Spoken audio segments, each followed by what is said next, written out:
Good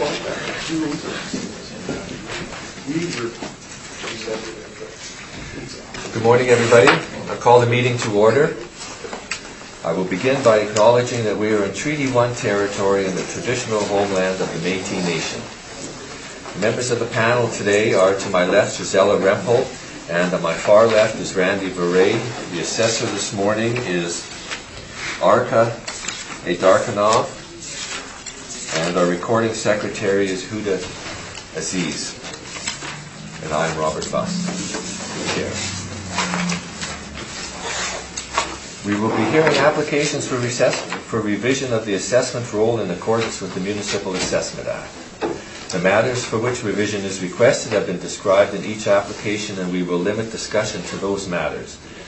The statement that the applicants or the assessor make at this hearing are sworn testimony, and anyone speaking to the matters must be sworn in. Be advised that comparisons of assessments of properties are not considered evidence of market value by the Board of Revision. The Board of Revision is appointed annually by Council and is independent of it and the City Administration. It makes its decisions on the basis of the evidence provided at this hearing and issues a written order that will be mailed to all parties as soon as possible. Please note that the Board's decisions with respect to an application may be appealed to the Manitoba Municipal Board if the matter pertains to assessed value or classification, or to the Court of Queen's Bench if the matter pertains to the application of exemptions from taxation. Should you wish to appeal, information on how to do so will be included with the order. With respect to the hearing process, I will confirm the matters to be addressed with each applicant following the swearing in. We will then have the assessor's testimony followed by questions that the other applicant may have, and then the applicant's testimony followed by questions. Each side will have an opportunity to summarize if they wish. Once all the evidence about an application has been brought forward, the applicant may leave. The process will repeat for each item on the docket today. The session will close after all applications have been heard, and the Board will deliberate in private and make its decisions. You will receive the order by registered mail as soon as possible. As information, all public hearings are live streamed and recorded and will be a part of the public record.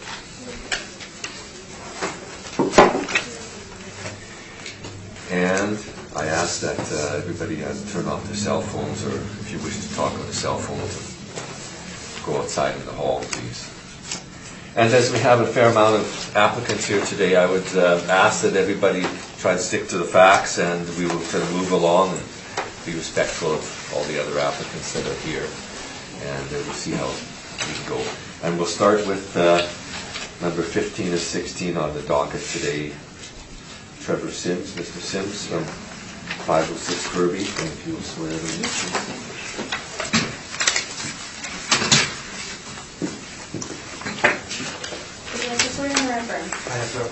Please state your full name. Arka Aydarkanov. And do you affirm the evidence you represent is the truth, the whole truth, and nothing but the truth? I affirm. Thank you. Please stand. Would you like to swear in or affirm? So swearing in was with the Bible and affirming is without it. How about, yeah, with, that's fine. For sure. Place your hand on the Bible. Please state your full name. Trevor Sims. And do you swear the evidence you represent is the truth, the whole truth, and nothing but the truth, so help you God? Yes. Thank you. And then I can pass out your evidence to the panel. Perhaps It was just one possible. copy? Yes, Okay. I only brought one copy, so perhaps I'll just Read use it it and as then- speaking points. Yeah, and then we'll Okay. grab that. Okay, and I'll keep it very brief. Thank you, Mr. Chair, and other members here. Thank you. We have a certain order, as I was, maybe it wasn't too clear in here, but the assessor will present his evidence first. Oh, most certainly. You will have a chance to, everybody will have a chance to question the assessor, you and the panel. Then you will have a chance to present your evidence. The panel and the assessor will have a chance to question you, and then there will be a summation if you wish. So we'll start with the assessor. Subject property parcel ID 130504 85000 506 Kirby Street in Spence neighborhood is a 2.5-story multi-family conversion. 1905 year build and 1950 effective age, 2,701 square feet with a full basement. Has 3 bathrooms, detached single-car garage. Assessed lot size 5,906 square feet, land influences, commercial influence, and a park. 2020 assessment, $281,000. Assessment per square foot, $104.04. The four comparables are all in same neighborhood as subject property, the same building type and building code. Year built ranges from 1903 to 1907. Effective age ranges from 1930 to 1963. They're all smaller in living area. Square footage ranges from 1,816 square feet to 2,171 square feet.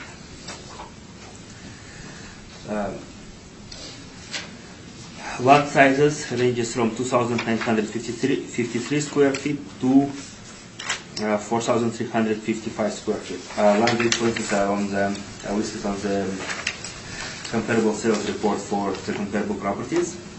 Time adjusted sale price ranges from $184,300 to $275,600. Time adjusted sale price per square foot ranges from $94.76 to $134.44. Sales between January 2015 to February 2018. Just to make note that such a property is the largest and out of all the comparables per square foot. It is in good condition due to renovations done in 2014-2015. And the assessment is supported by comparable sales. Thank you very much. Thank you. So if you have any questions of the assessor on this information here, now is the time to ask. No, that sounds very thorough, thank you. Okay, we'll see if the panel has any questions. Mr. Verre, questions of the assessor? Have you visited this place? I have not visited this place, no.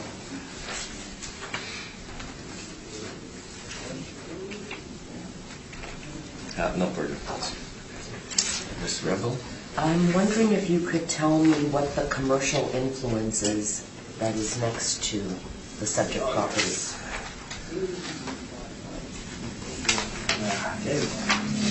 I wish I had that information. I don't have that information. Okay. Can you tell me, do you know the nature of the renovations to this property? I think I should be able to answer that.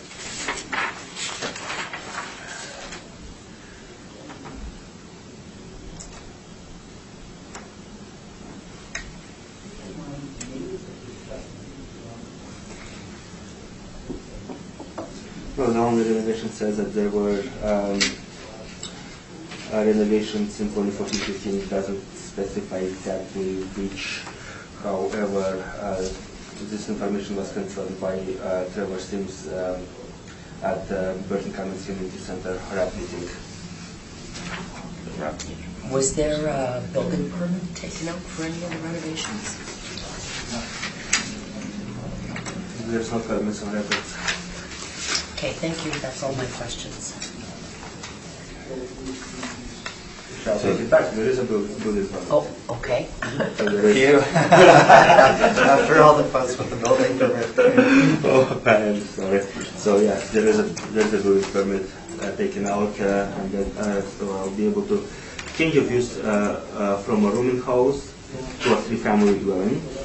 Structural work to be done including raising third floor, roof, and reinforcements in the basements. Construction also includes construction of an exterior staircase to the rear of the building to act as an entrance for the third floor and deck for the main floor and second floor. And the value of the permit is $170,000. Thank you. That's all my questions. Thank you. Thank you.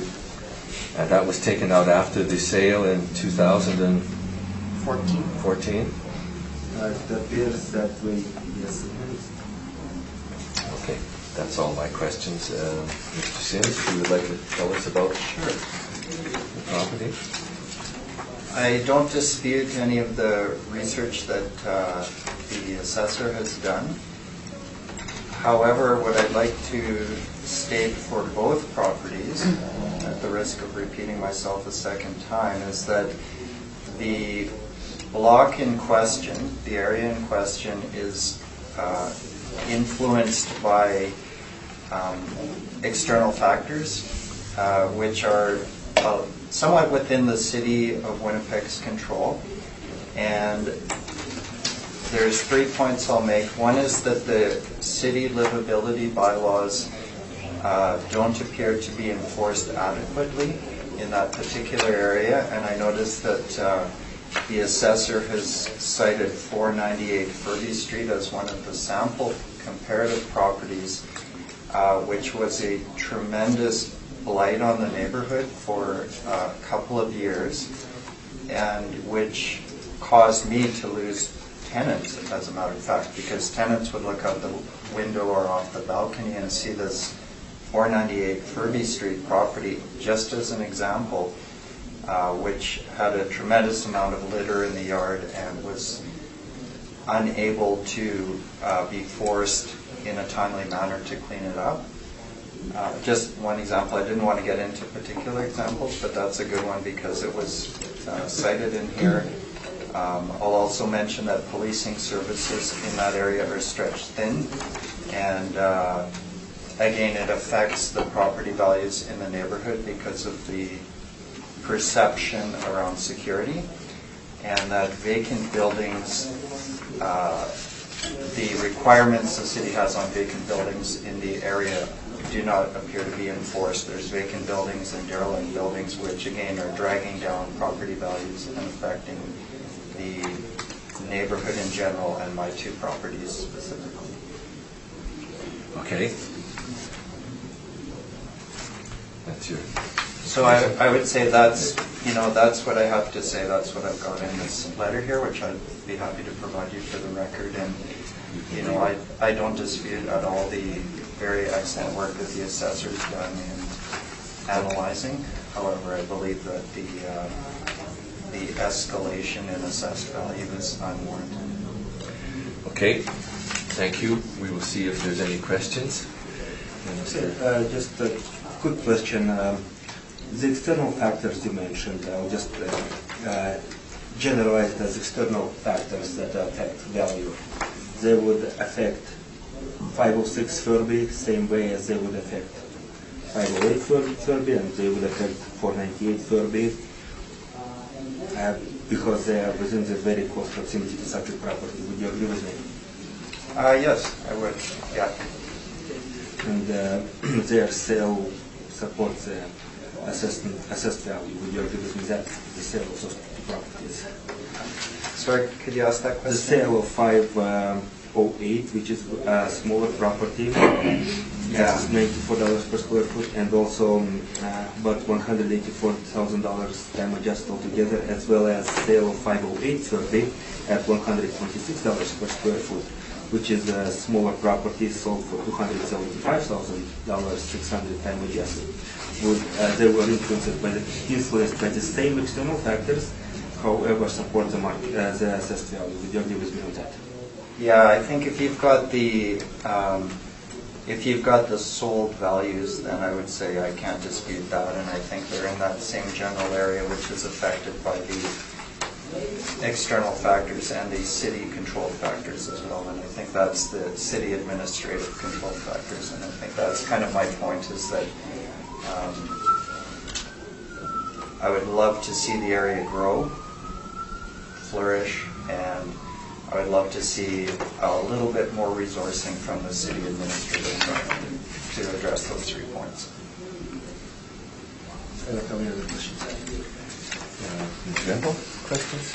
Yes, you indicated, or the building permit indicated, that you wanted to change this particular subject property from a rooming house to a residence for 3 families. That's right. So I'm assuming you are renting out the property to 3 different At the parties. moment, it's fully tenanted, yes. Okay. Can you tell me how much you are renting the property out for? Yes, I can. It's $1,175 on the ground floor, $1,145, I think, on the second floor, and $900 on the third floor. Per month. You, does that include utilities as well? Yes. Okay. Yeah. Can you tell me, this is your purchase in 2014 of this particular subject property for $142,000? Okay. And you took out the building permit. How long did it take to complete the renovations? You're testing my memory. Well, I'm just, but, was it quick? Was it? It was approximately 8 months. Okay. Yeah. So during the 8 months, quite a lot of money was spent, obviously, in retrofitting, building to code, doing a change of use for the building, and essentially converting it into a triplex from a single-family home. Right. Yeah, so... About and- 8 months. Yes. And during that time, I'm assuming you did not have any tenants living No. in the property? No, so I had to carry the cost during that time period. Yeah. I think that's all my questions. Thank you very Yeah, much. and just to sort of elaborate a little bit on your questions there, Madam Board Member, it is seen as one of the better houses on the block, and I'll say I'm quite proud to provide excellent landlording services to my tenants, and I try to attract people that are stable and going to stay there and create a better neighborhood. So I'm assuming that your tenants appreciate that and They do, prefer and to I- stay in your Yeah. residence. Yes, Yeah. and I work hard to try and make it an excellent home environment for them, and I know they're very aware of these external factors that I draw to your attention as well. And it affects the type of rents that I can charge. Like if it was in Osborne Village, I'd be charging somewhat more. How large are these, I'm sorry, Mr. Chair, how large are these units? Like how many bedrooms would there be on the first floor, for example? There's two bedrooms Two bedrooms and and then one bedroom. Okay, thank you. Thank you. And I think my questions have been answered. So see, Mr. Assessor, any need for summation? Based on the evidence presented, I believe that the assessment of 281 is supported by comparable sales and the evidence presented here today. Thank you. I have a question, Mr. Chair. How long you own this property now, Mr. Sen? It's since 2000 and I think Mr. Assessor gave us I think it was 2015 that I bought it? 2014. Well, 14 and then 2014. 15 it went live, yeah. Okay. And this is your first time appealing to the city? Yes, it is. So I'm probably making lots of mistakes here. How much do you think you're looking at? In terms of increasing the value? Well, I Or mean, the assessor is assessing your property for 281. How much do you think your property worth? I was pushing back on the percentage increase that the city seems to have applied. Which is? I think it was around 3%. From the old assessment, which we don't have in front of us. Oh, okay. Yeah. Yeah. So what I wanted to do was see that the assessed roll doesn't increase over last year's. Okay. Do you recall what last year's assessment was? The 2018 assessment? You know, hang on. That's okay, we can look it up if you don't Yeah, have if it. you can, Yeah. I apologize, I don't have that in front of me. Okay, no further question. Thank you. And would you like to say Yeah. something in summation? Or perhaps leave it till we've heard the second property? You know, the very same comments apply to the second property. So if you want to go through the process, then certainly we can do that. And in summation, I was going to wish you all a very happy holiday, but I'll save that till the end. Okay.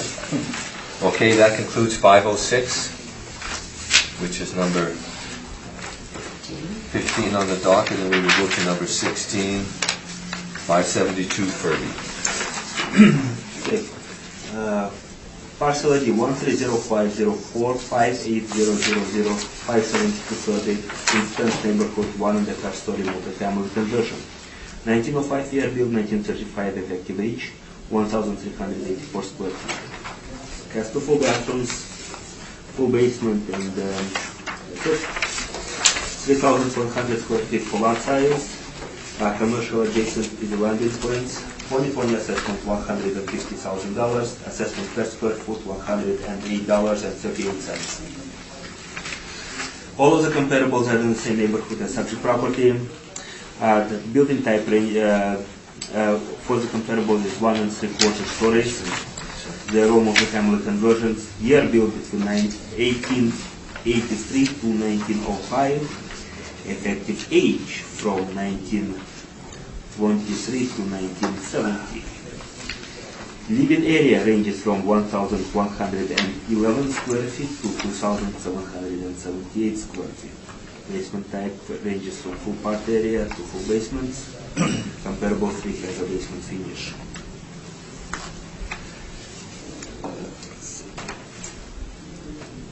Okay, and comparable 1 has a detached single car garage.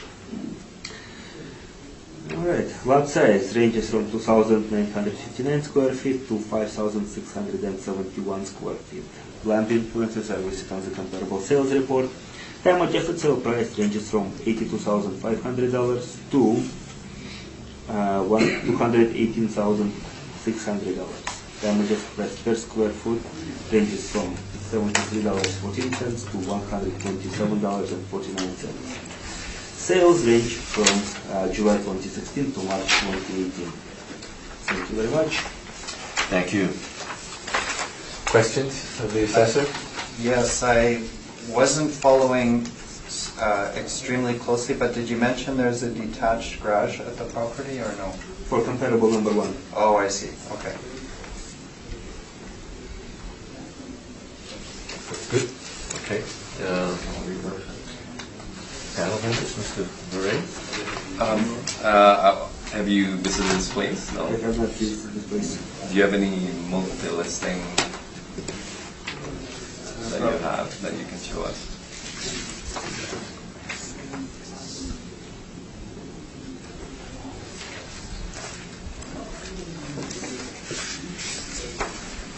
I have pictures I can show you. Sure. Yeah. Pictures. Thank you.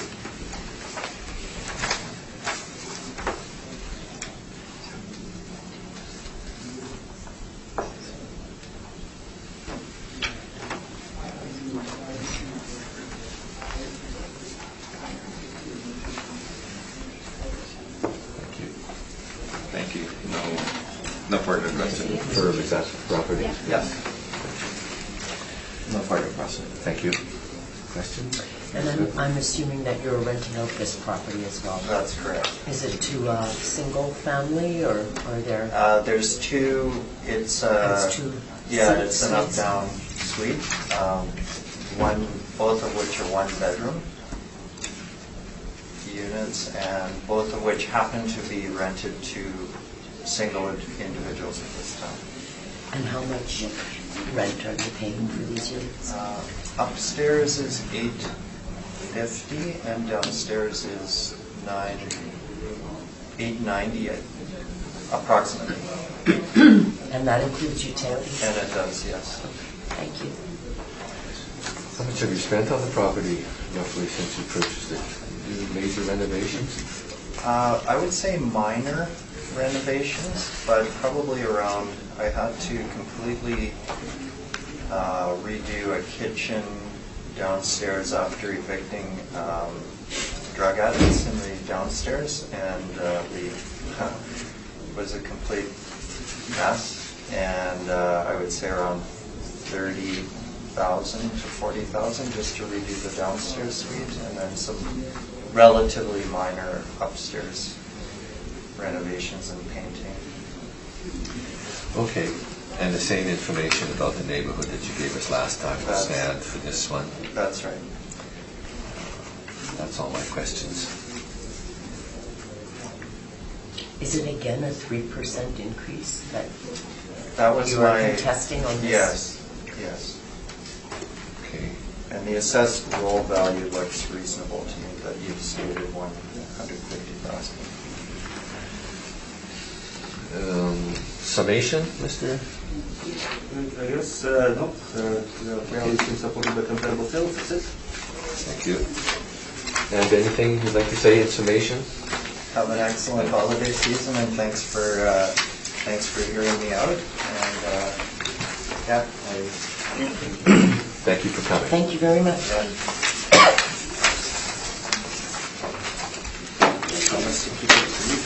You did very well. Thanks. We appreciate that. We'll go up to item number 1, 872 Grosvenor Avenue. Oh no, that's the wrong sheet here. Yeah. Come down to number 5, 850 Selkirk Avenue.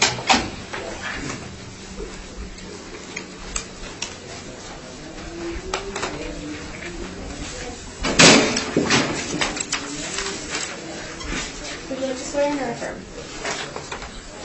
Yeah, swear, yeah. Okay. Please state your full name. Lubiuk Ksenia, And do you swear the evidence you're about to present is the truth, the whole truth, and nothing but the truth, so help you God? Philadelphia guy.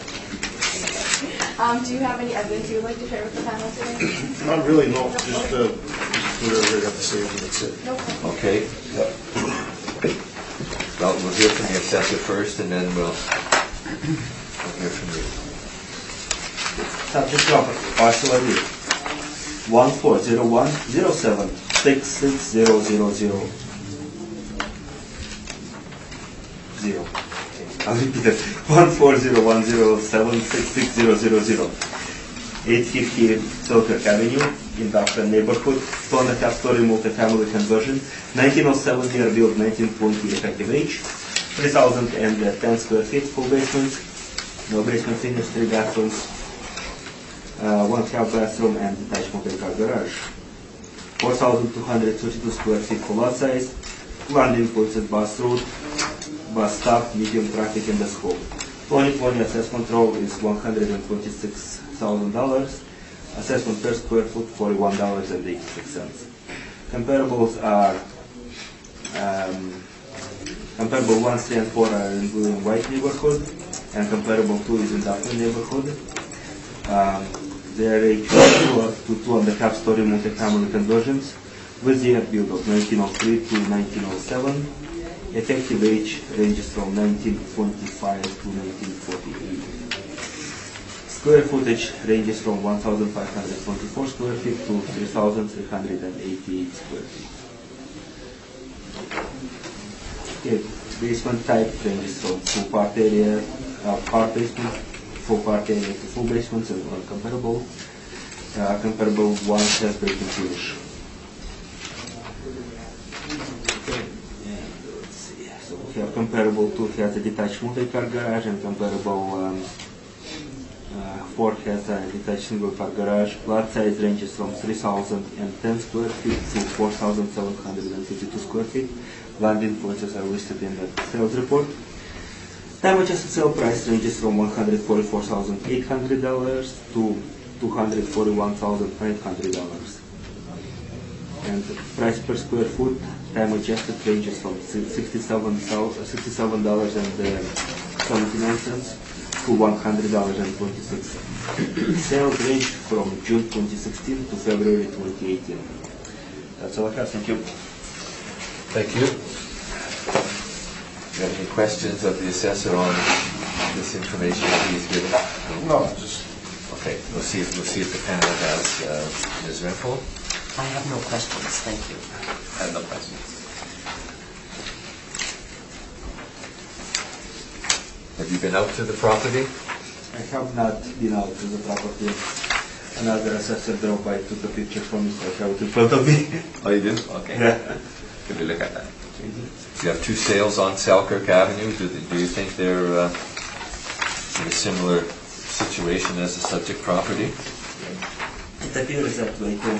That way, yeah. Okay, thank you. That's all my questions.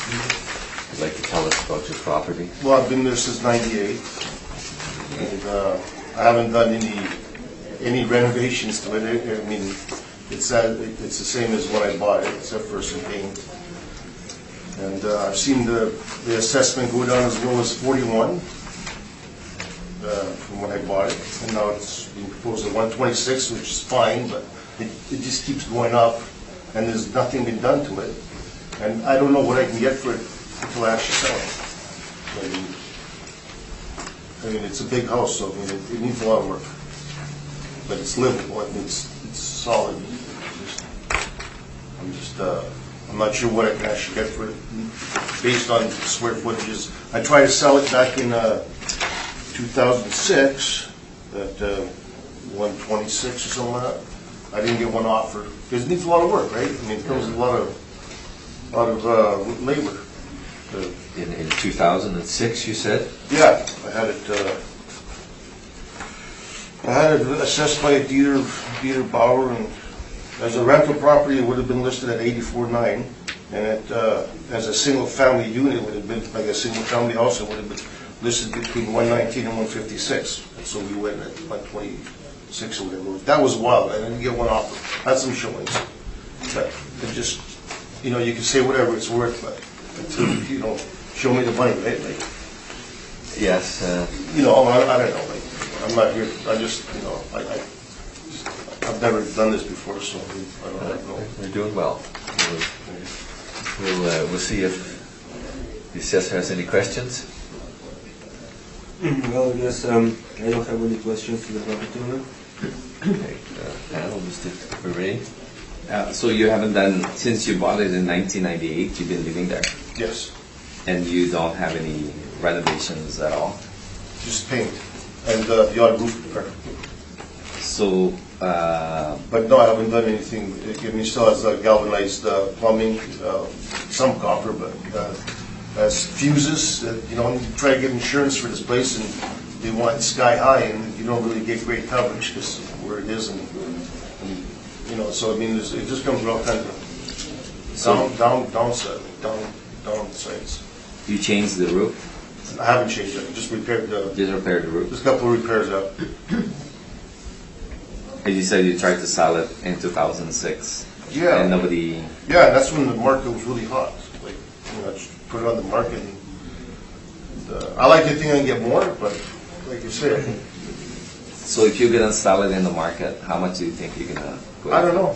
Like right now, I'm not interested in selling it, but I guess I'd have to, at the time, you know, like I'm not selling it anytime soon because I'd like to do some improvements first. And then maybe, you know, I can get a better dollar for it. But I'm not sure.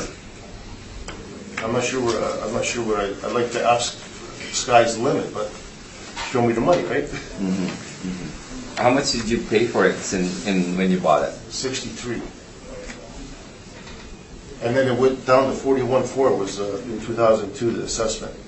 Then it went to 51. And I had a paper here where it, I peeled it once, but somebody came over. I can't remember his name. That's when the assessment was at, on Common Highway there.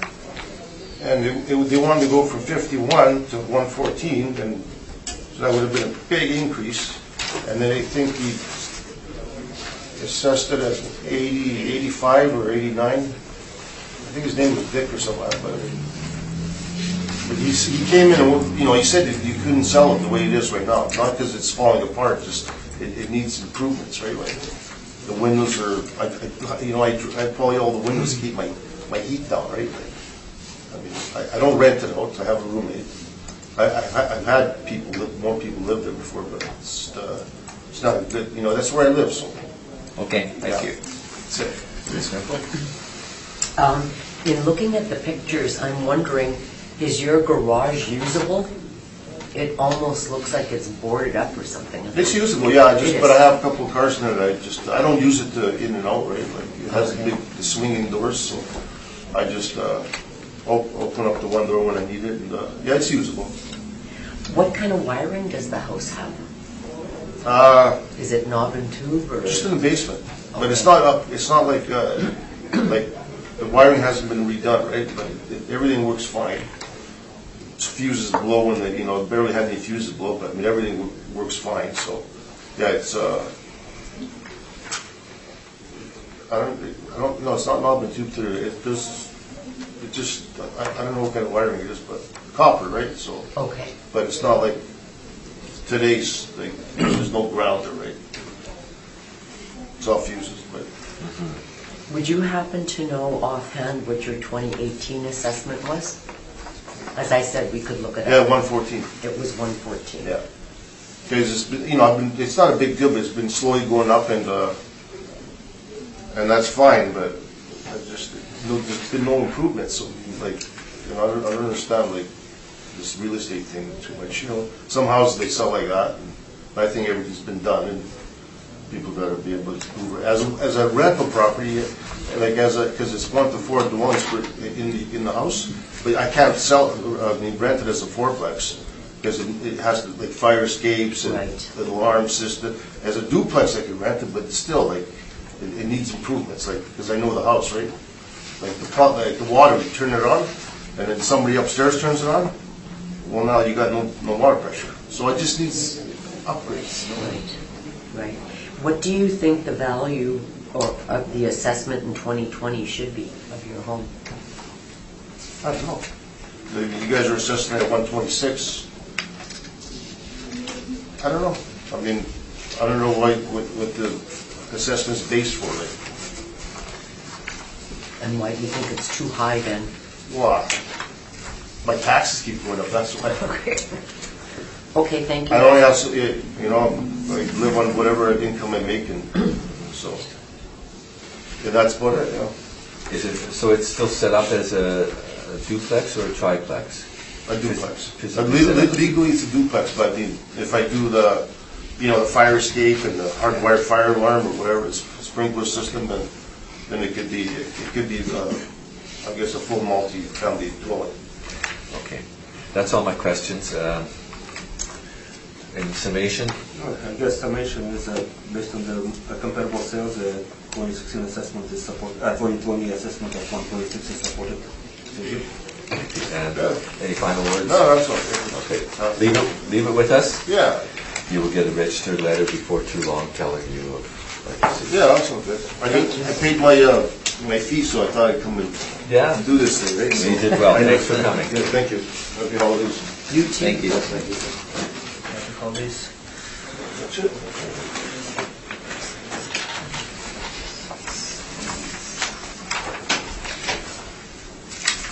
That will take us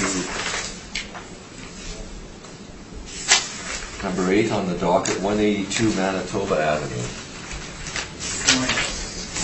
Marquez.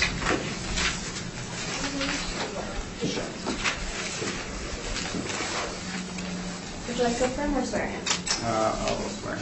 Please state your full name, Jerry Marks? and you swear the evidence you represent is the truth, the whole truth, and nothing but the truth, and will be God. Thank you. Have you have evidence you would like to copy? I do, tomorrow? yes. You have 5 copies? I do.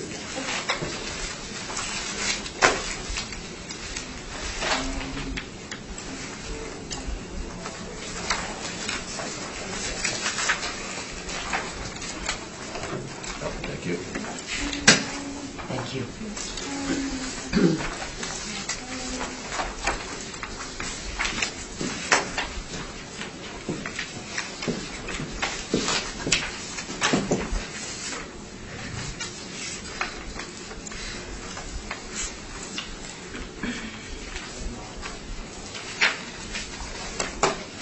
Okay, we'll hear from the assessor first. Subject When you're property. ready. Subject property with the parcel ID 14022-907100, 182 Manitoba Avenue in North Point, Douglas neighborhood, 4.5 story multi-family conversion, 1913 year build, 1938 effective age, 2,665 square feet of living area, with a full basement, all basement finish, 3 full bathrooms, 3,682 square feet for lot size, commercial adjacent for land influence. 2020 assessment, $184,000. Total assessment per square foot, $72.80. All of the comparables are in North Point, Douglas neighborhood. They range from 2-story to 2.5 story multi-family conversions. Year build ranges from 1905 to 1914. Effective age ranges from 1926 to 1965. Living area ranges from 2,325 square feet to 3,008 square feet. Basement type ranges from full part area to part basement, full part area to full basement.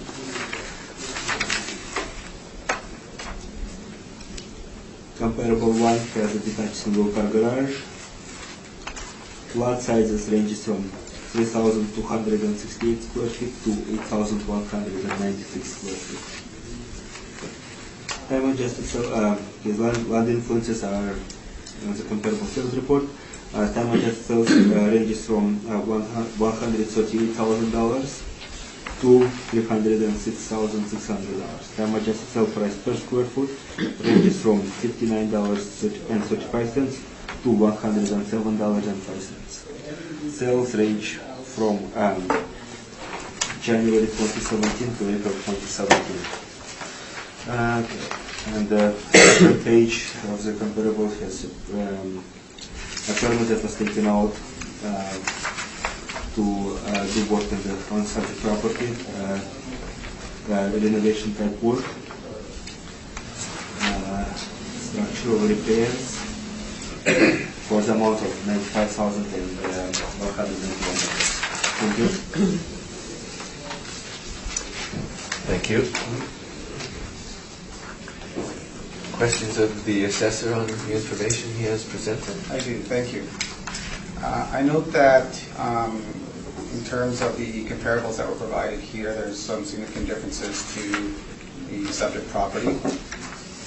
One being on 3 of the properties, you have 6 full bathrooms, 5 full bathrooms, and 4 full bathrooms, demonstrating that those are multi-suite properties that would likely have higher value than my property. Also, the property at 143 Euclid has a detached garage, and none of the properties are commercial adjacent. In addition, the property at 102 Barber has assessed lot size considerably larger than the subject property. I'm just curious as to what the methodology was to select these properties as comparables to my property at 182 Manitoba. Well, the method used was to stay within the North Point Douglas neighborhood, as well as stay within a living area parameters of the subject property. In doing your comparable analysis, do you always stay within the same neighborhood area? I try to. But that's not the case all the time, correct? Not all the time. Okay. No further questions from me. Thank you. Thank you. See if the panel does. Mr. Beret, questions? Have you visited this place ever? I have not visited this place. I just again another assessor drove by and took some pictures from exterior. Okay, can I?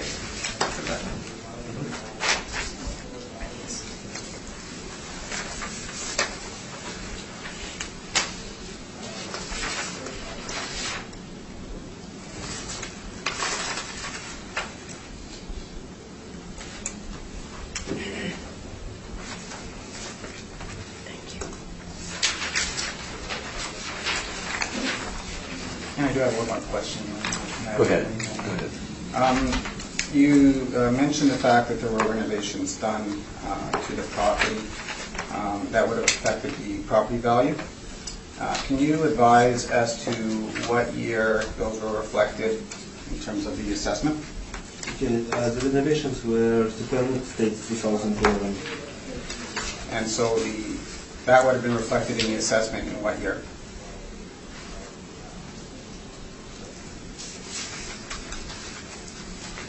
Quick one here. Is this your house?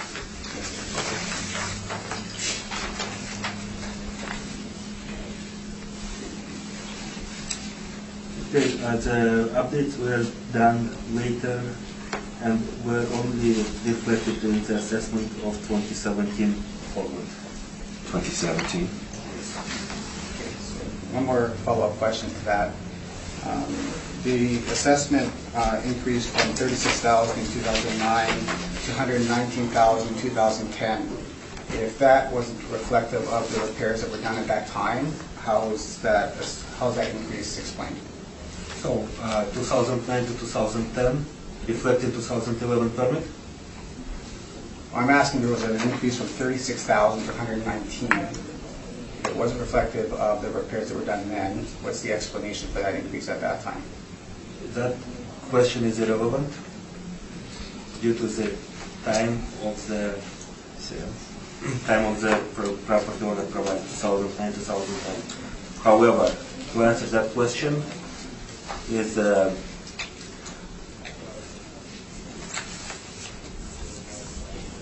I believe there was a change at that time, if I'm correct, to the way the assessments are done from a 4-year cycle to a 2-year cycle. Okay. And you, what year did you start with the department?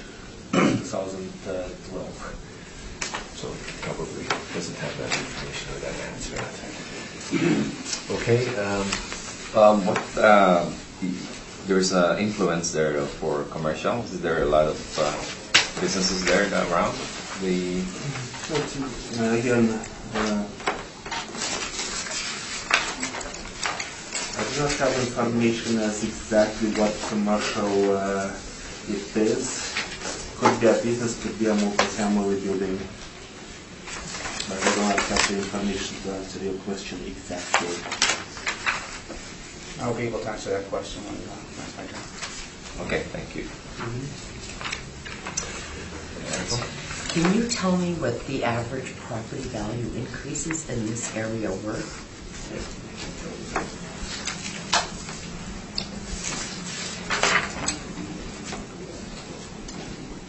Okay, so average from 2018 assessment to 2020 assessment was 3.55%. Okay, thank you. That's all my questions. Thank you. I don't have any questions. We'll hear from you if you would please. Sure. Thank you for your time. I will note that in the analysis that I provided here, the properties appear to be different than what the comparables are on here. I suspect they might have been either changed recently, but regardless, the comments that I'll make here apply regardless. So I'll take a couple minutes to talk about my property a little bit. Thank you for taking the time to review my appeal. I'm the owner of 182 Manitoba, and I've owned the property for just over a decade. In that time, I've seen the assessed value of the property increase from $37,000 to $194,000. I'm appealing the assessment because I feel it's been set artificially high. At $194,000, my property is one of the highest assessed values in the area when taking into consideration the age of the building and the size.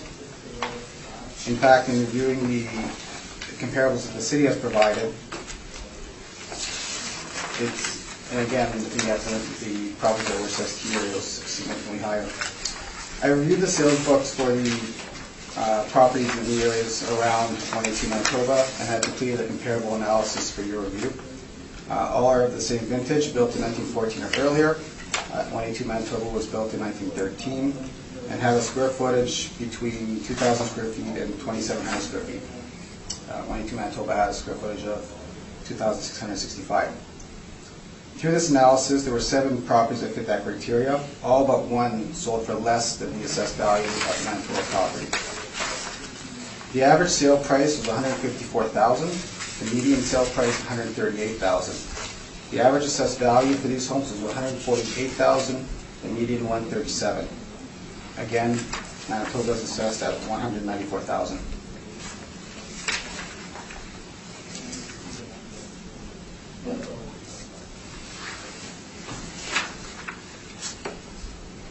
I'd also like to point out that there's a property adjacent to 182 Manitoba at 186 Manitoba, which is a sister property. They are essentially the same building, same square footage, but 186 Manitoba features a finished basement.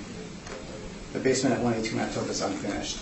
Yet the property is assessed at $175,000, $19,000 less than 182 Manitoba. The city has argued that the elevated assessed value is partially due to the fact that we received an RRAP grant to update the property. To provide some color to that, I purchased the property in complete disrepair. With an absentee landlord located in Vancouver, the property was in very poor shape, and I applied for an RRAP grant to make the building habitable again. I don't deny that the RRAP grant would increase the value of the property. It does not justify an increase from $37,000 to $194,000. Further, many of the repairs conducted on the RRAP grant are not the same that you would see that folks would do to increase the value of a property for sale. $25,000 in foundation repair, for example. I wouldn't see an increase in value in $25,000 from a sales perspective. Finally, the RRAP grant was issued in 2010. Almost 9 years have lapsed, and there's a certain depreciation element to the repairs that are not taken into consideration. In my opinion, the RRAC grant may have marginally increased the value of the property, but certainly not, it does not explain the increase of value from 37,000 to 194. In closing, based on the city's own methodology, the assessments are made on market value and the sales data provided as a guide. I encourage the board to review the information provided here and review the assessment based on that criteria provided. That's all I have for you. Thank you. Thank you very much. We'll see if there's questions. Questions from the assessor? Yes. So on the comparable sales that you have provided on your page number 1, that start with addresses 143 Uselit and ends at 637 Selkirk. So there's a comparable sales that you have provided, correct? Correct, yes. Only 2 of them would be from what I see, only 2 of them are in North Point Douglas neighborhood. Is that correct? And the rest of them are west of Main Street? I would say that based on the map that you provided on the assessment, if you take the general area and increase that area around, it'd be very, very similar in terms of that space. The property my property, as you can see, is right at the top of that, right at the edge of that. It's very much more similar in terms of properties to the William White neighborhood than North Point Douglas. But only 2 properties are in New York comparable sales report are in North Point Douglas, and the rest of them are in William White neighborhood. Correct, and as you said, you do assessments that reflect the areas in and around a property rather than specific neighborhoods. Only if there is not enough sales. Or comparables that are not relevant, such as ones you provided here today. Then, point number 2 is, are those multi-family conversions that you provide, the comparable that you provide, or is it single-family dwellings? I have the methodology on the top of the sheet there. Could you please answer the question? I don't have that information. The city does, but I don't have that information. There's no way for me to look in any sort of efficient manner on properties that are multifamily or not. So you don't know, basically, right? Right, I don't have the same information that you have to do that. Okay. Correct. Fair enough.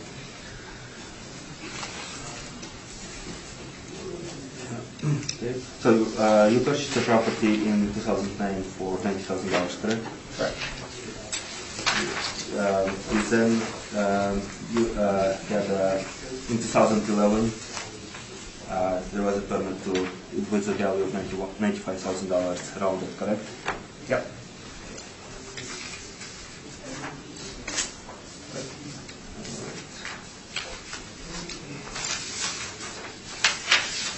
That's all I have. Thank you. Thank you. Ms. Rempel, questions? Yes, I'm wondering, you purchased the residence in 2009. Correct. You took out the building permit in 2011. Yeah, it's 2010, 2011. Right, well, in the evidence presented, it says 2011. Okay. And it says that you were changing the residence from a rooming house. It said it was a rooming house between 2009 and 2011? It was never a rooming house, it was a threeplex. The city had it misclassified as a rooming house. Okay. It took a number of years for them to reflect that, but it's currently listed as a threeplex. A threeplex, Yeah. okay. So the building permit was for $95,191.16. How much did the renovations actually cost you? Do you recall? It was right around that. Right around that? Yeah. Okay. Can you tell me the sales that you have given us here, and you have time adjusted them? You say they're between 2016 and 2018. Are they between 2016 and April 1st, 2018? It's I believe so. It's a sales book that the city's using to do the current assessments. Okay. When were your renovations completed? It took about a year to complete them. So about 2012, sometime? Yeah, I'd say right around there, yeah. And what was your 2018 assessment, do you recall? 2018, $137,000. That's your last assessment. The last. 2018 was 137, and then it jumped to 183,000 in 2019, Okay. and now it's gone up again to 194,000 for 2020. Okay. Thank you very much. That's all my questions. Thank you. Mr. Marie? Is this the first time you're appealing it? Yes. How much you're looking at? I think it would be reasonable to, based on the comparables that I provided there, to have the property assessed around the average assessed value of those properties. 148,857.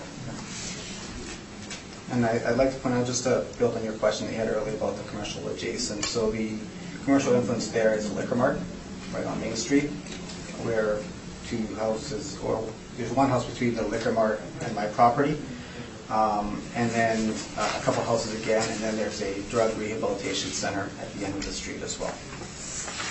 All right, thank you. Thanks. So it's used as a duplex, triplex? It's a triplex.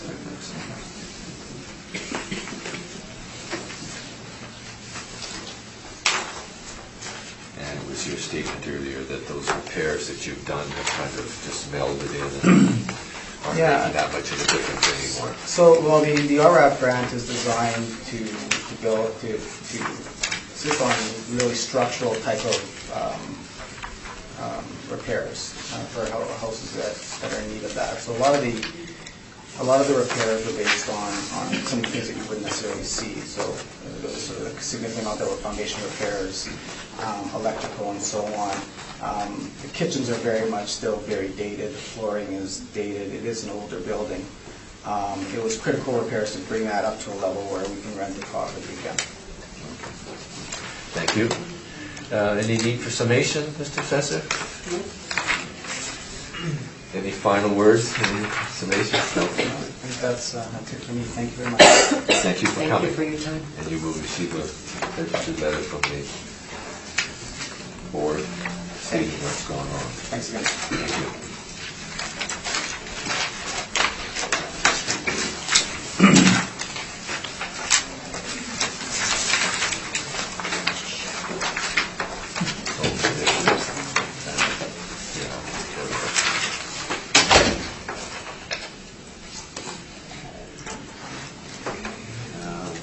Number 10, item number 10 today is 492 Flora Avenue.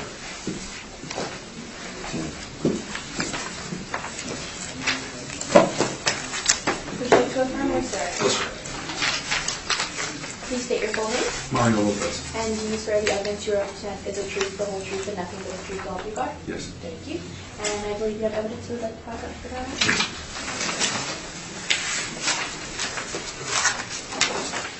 I have two on the, So I'll do take the evidence for the first one now, and then we'll grab the second one afterwards.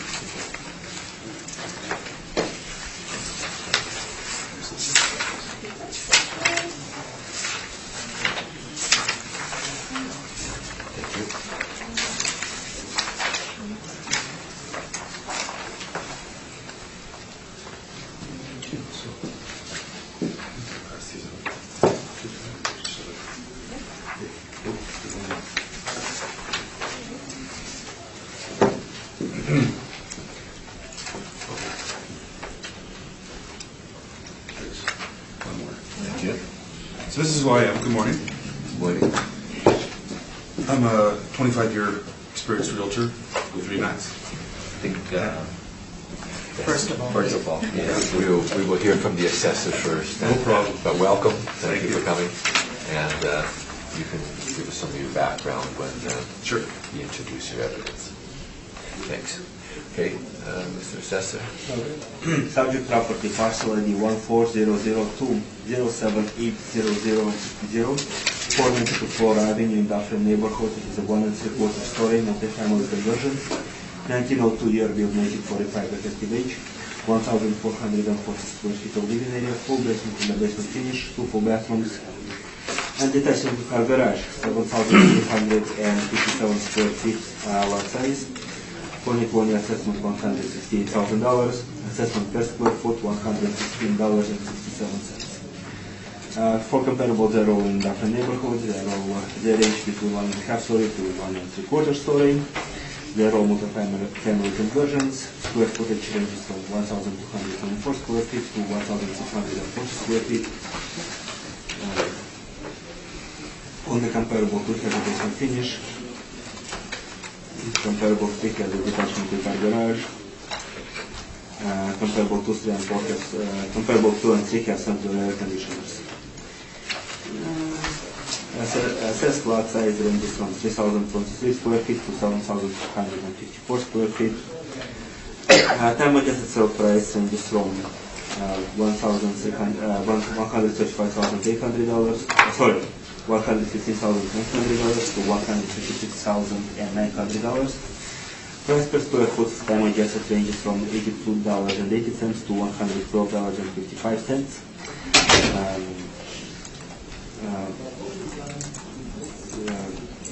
Okay, sales range from January 2015 to November 2017.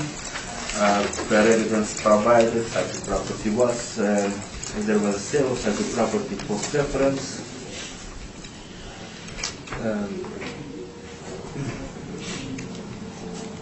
And I guess I tried to communicate with Mr. Lopez, but we didn't get a chance to talk a whole lot.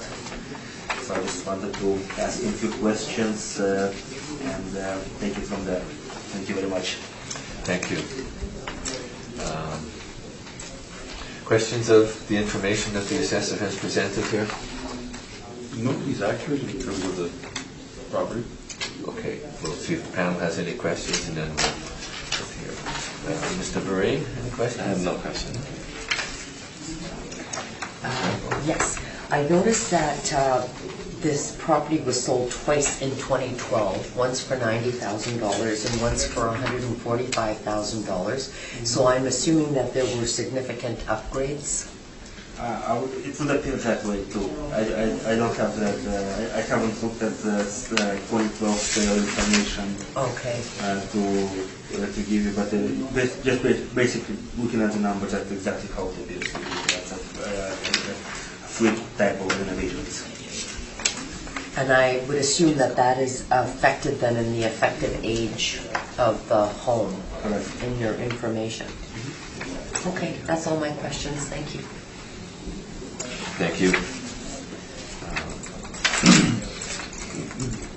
I have no questions. If you would like to tell us about yourself and your property, please. Thank you very much. You're welcome. So I'm glad you brought up the fact that the house sold in 2012 for $90,000, and then the same year it sold for $145,000. So it turns out the gentleman I bought the property from, when I spoke to him, I asked him why he paid $145,000 in 2012, and he said that the vendor provided him with a private mortgage at the time. So that's why he paid significantly more within the same year, just because the vendor of the property, when he sold it to him in 2012, provided him with a private mortgage. So it was basically a zero down payment mortgage. So in this market, if someone gives you a zero down payment mortgage, you sometimes tend to pay more for the property for that feature. So that's one of the reasons that helps explain why they paid such a difference in 2012. But regardless, I coincidentally bought this property in 2018. And that was not on this information sheet. So I paid $140,000. If you look at the 3-page piece of information that I provided to you, the very first page is the actual subject property. It actually shows that the property was on the market for 10 days. They started at $149,900. It did not sell. It lowered the price to $145,000. And then finally I bought it for $140,000 in 2018. And the interesting thing about this property is that it's a duplex, but they're 1-bedroom suites. Each unit is a 1-bedroom suite. So the rental potential obviously is not very high when you have a 1-bedroom suite as compared to 2 or 3-bedroom suites. So if you look at the square footage, this property is about 1,440 square feet. Now, this is on Flora, 492 Flora. This is between McGregor and Salter. So obviously not the greatest part of the north end. If you look at the other two examples that I've attached, you have 552 Alfred Avenue, which was also a duplex, very similar in size. That one was a 3-bedroom. So that one had a 2-bedroom suite and a 1-bedroom suite. So again, more valuable. Sold in 2018, and it sold for $120,000. I would like to let you know that the assessment department has a reference date of April 1st, 2018. That's when their values are set. So sure.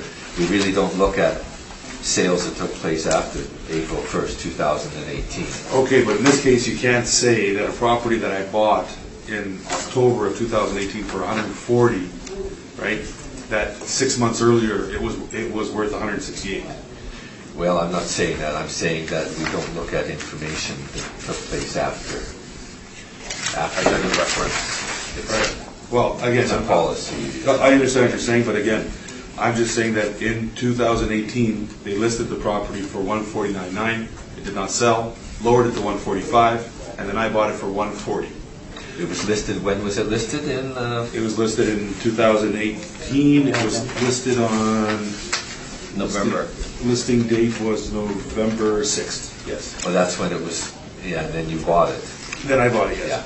Well, I thought you said it had been listed earlier for a different price. No, it was listed. The list price was In November. 149.9. It did not sell, and then I purchased it for 140 in 2018. Yes. Okay. Right? Yes. So there's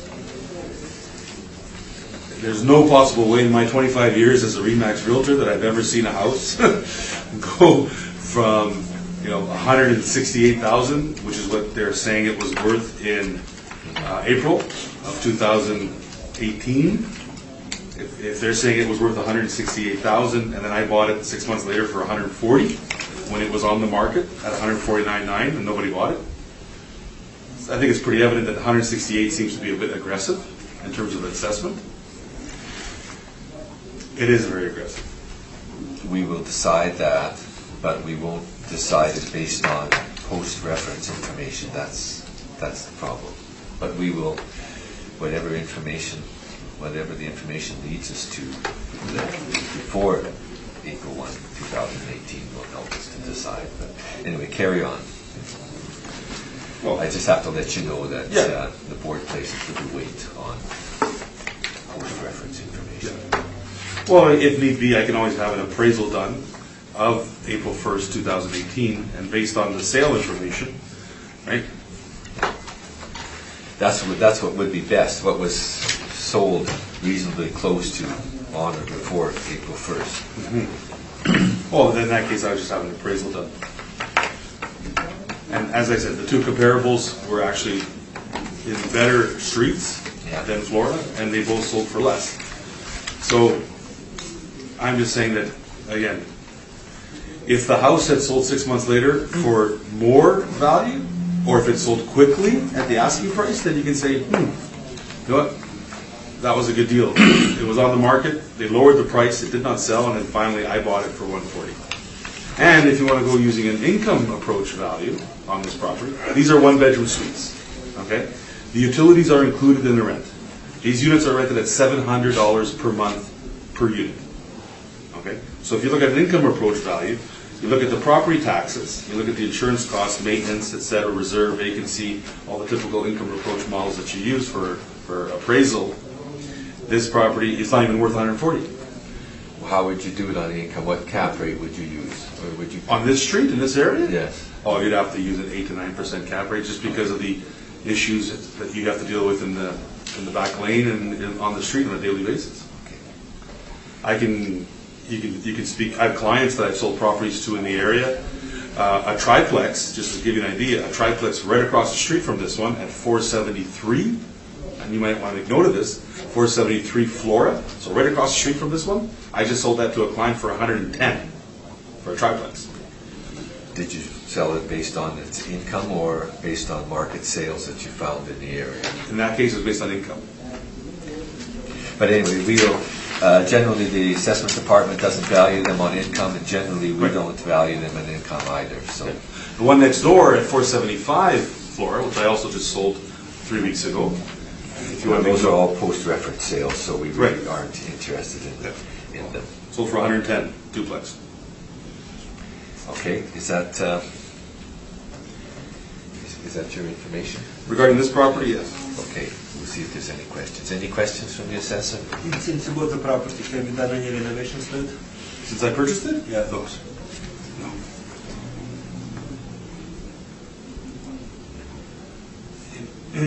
Basement finish, is that accurate? There's partial basement finish No, on the basement is a disaster. It's an absolute disaster. The previous owner was going through a divorce, so the wife had kicked him out of the house, and she created a suite downstairs, an illegal third suite. So when I purchased the house, I had to remove the illegal door that was created for that suite, and no, the main floor suite is rented with the basement, and the basement is a disaster. If you'd ever like, if you're more than welcome to meet me there anytime you wish. The basement is a disaster. I just if you could please clarify that it has Yeah, basement. they were using it as an illegal suite. But it has finished material. It has drywall, it has flooring, it has ceiling, that kind of thing. It has kitchen, bathroom, and so on, right? It's not habitable. It's in very, very bad condition. Okay. And a bedroom suite in the basement, unless the window is a certain size, that does not count.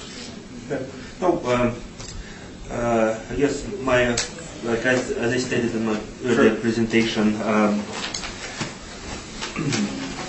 I would probably want to do a verbal recommendation on this property, since there is, regardless of post-reference sales, comparable sales that I have provided do not support $168,000 in assessment. Okay. I just, there was a lack of time to communicate with Mr. Lopez about it, so that's why it ended up being here. But based on the market provided by, comparable sales provided by me, a more appropriate value of $139,000 is more appropriate. Thank you. 159? 139. 139. You can make it 140, because that's what I paid. Is that, You can make it 140, because that's what I paid. and that would be good for you, That would be more than fair. acceptable to you? Absolutely. Okay, then we will, that will take care of 492 for Flora. We'll take that under advisement, and we'll go on to the next property. Thank you.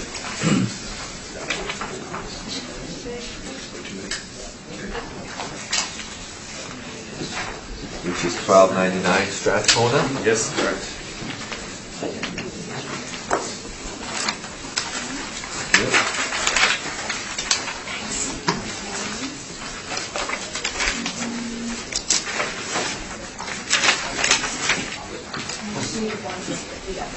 Once you're done with it, then you need to file. Just thinking about that. Yeah, when you're done, I'll wrap it. Thank you. Actually, almost okay. There you go.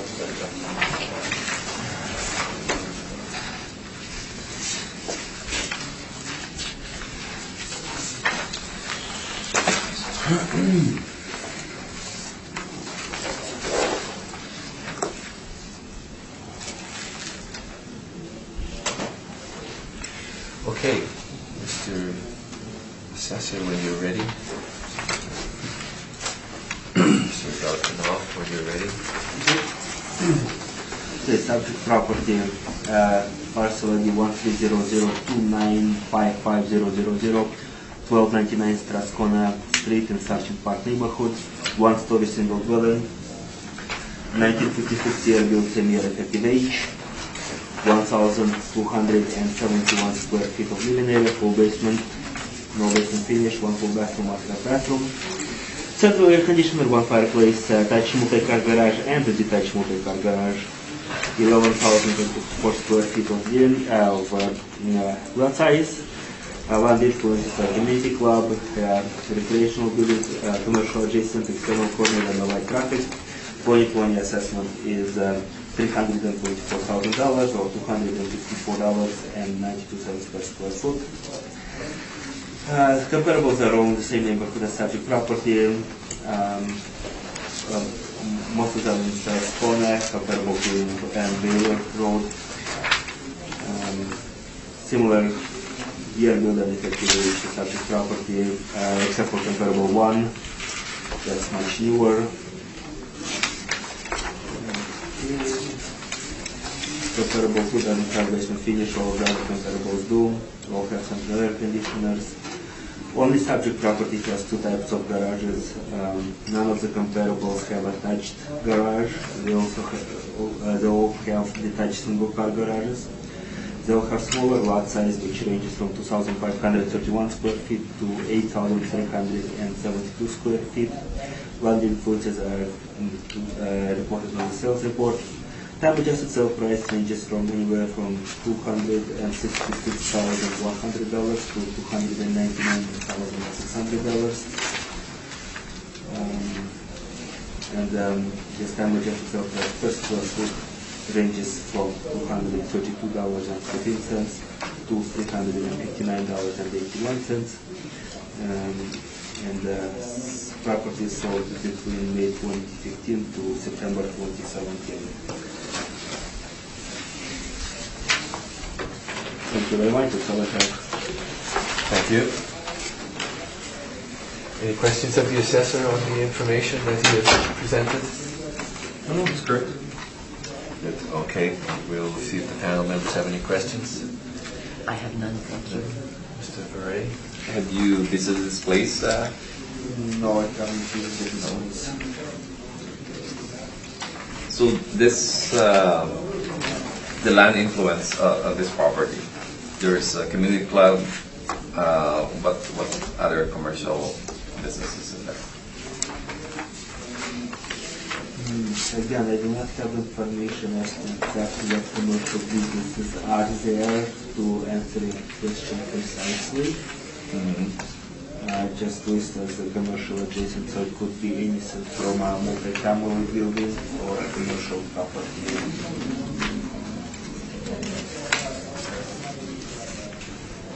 Do you know the assessment value for 2018? 324. They're proposing 324. No, I know in 2018. What's the? One second.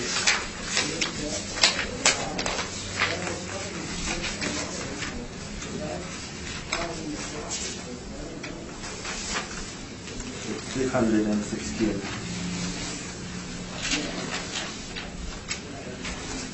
Okay, no further questions. Thank you. Councilor Rimple? Yes, I'm just wondering what the average increase in the value of homes would have been between assessment years in this Sargent Park area? Yeah, again, it's 3.35% again? yes. That's all my questions, thank you. 3.35 or 3.55? 3.35. 55, okay. Thank you. Do you know if there's a reduction in value for these land influences? Does it affect the value? Commercial adjacent influences affect residential properties negatively, as well as traffic influence is a negative factor. Community club is more or less neutral because it's community club with typically have some sort of more neighborhood-friendly influence, so they're more involved. Okay, thank you. That's all my questions. If you would take us through your information. So this is a very unique property, 1299 Strathcona. It's on the corner of Wellington Avenue and Strathcona Street. To get to the Valor Community Center, which is right there, you have to drive next to this property, and you have to drive by the driveway access for parking for this property. So what happens is that the Valor Community Center, when they have their events, and they're very well attended events, people seem to feel that they can park on my driveway. This happens all the time. Second of all, and you can ask anyone from the community center, in the evening, because there is very little lights in the parking lot of the community center, a lot of business is done in that parking lot. Okay, it's not uncommon to wake up and find various materials left over from the parking lot of that community center. So in this case, that community center is not a neutral, it's not an advantage whatsoever to this property. The other issue is that this property is zoned industrial.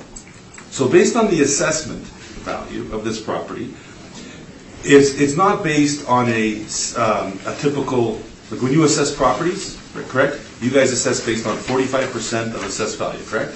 I don't assess property. No, I'm saying when a property is assessed for tax purposes, for property tax purposes, Yes. it's done on 45% of the assessment, correct? Portioning, I believe so, yes, for residential. For residential. Yes. So because this property is a residential home, okay, that was built on a industrial piece of property, okay, it's assessed at 65%. So my properties are already, my property taxes are already much, much higher because this thing happens to be on an industrial piece of property. If this was next door on a residential lot on Wellington Avenue, okay, or if it was across the street on Strathcona on a residential lot, okay, it would be assessed at 45% of the assessed value. But because it's on an industrial piece of property, it's assessed at 65% of this number that they're proposing to charge or to assess. Okay, so number one, I have a residential property on an industrial site that I can't do nothing with industrially. Okay, this is a home. I cannot do anything industrial with this property. But yet it's being assessed at 65% of its value because it's on an industrial lot. But yet I can't do anything industrial with this property. So I coincidentally have an appraisal.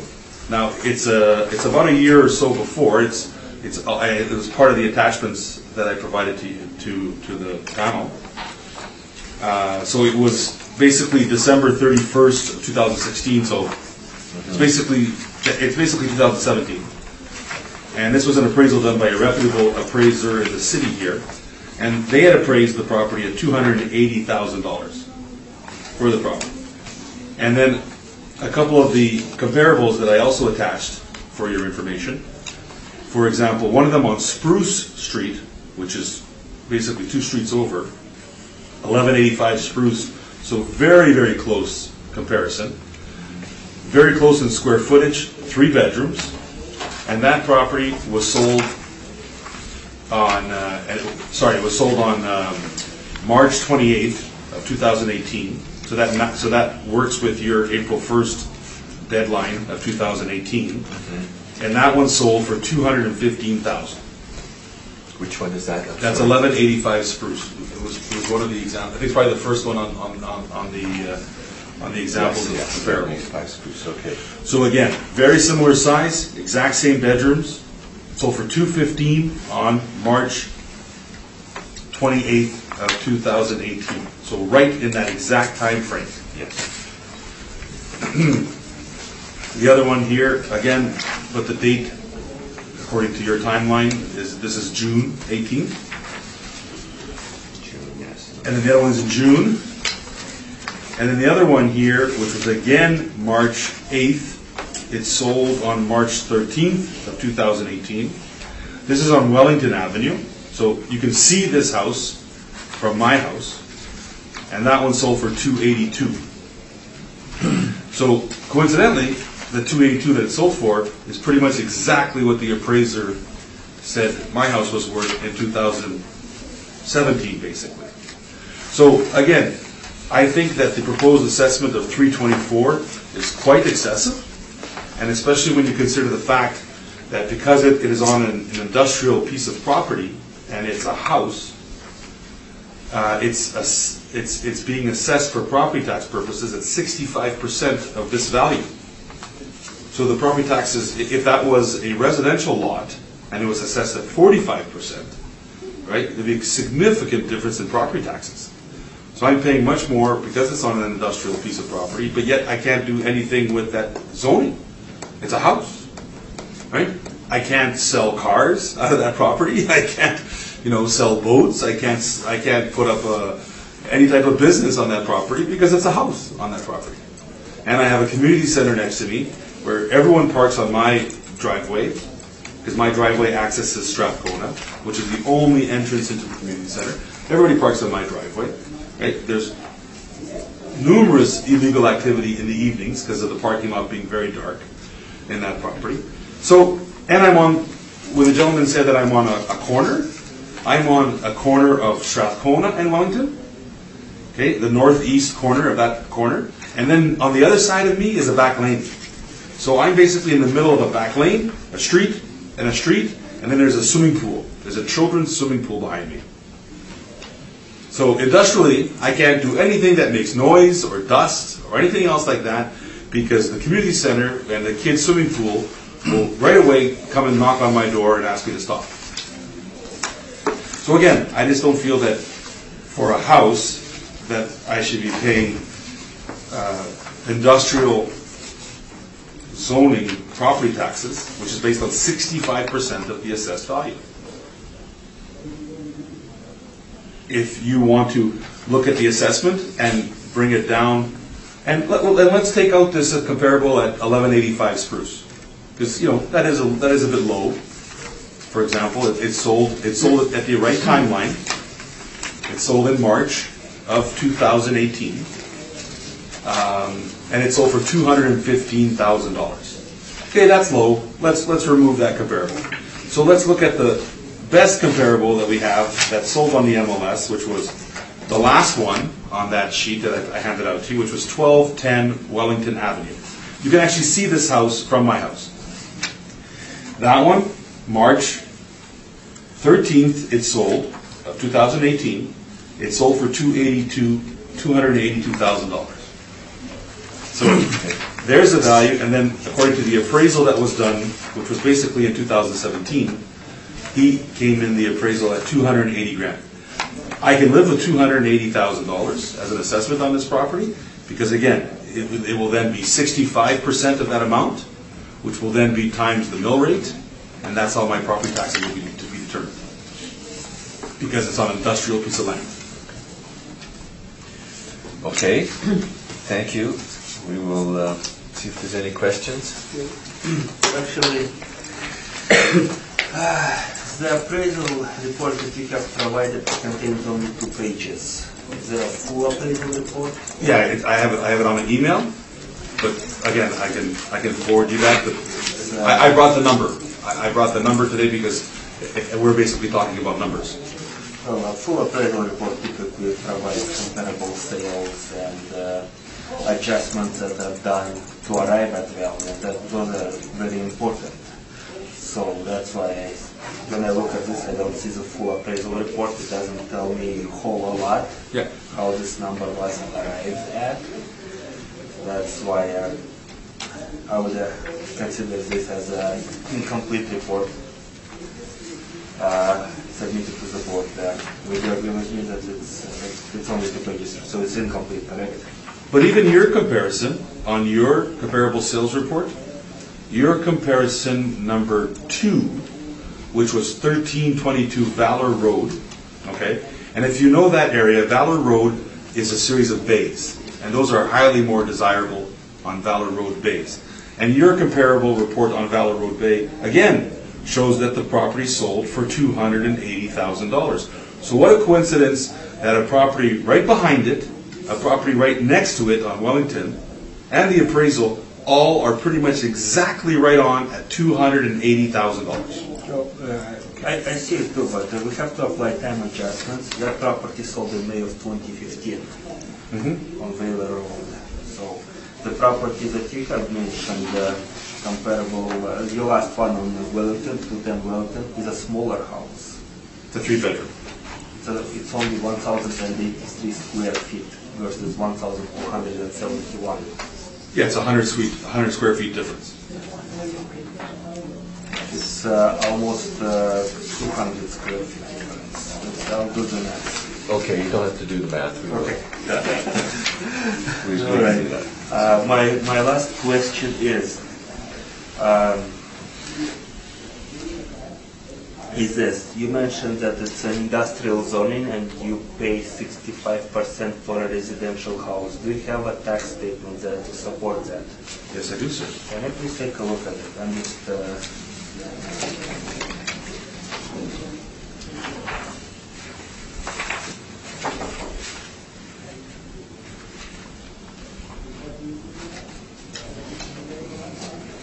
Sorry.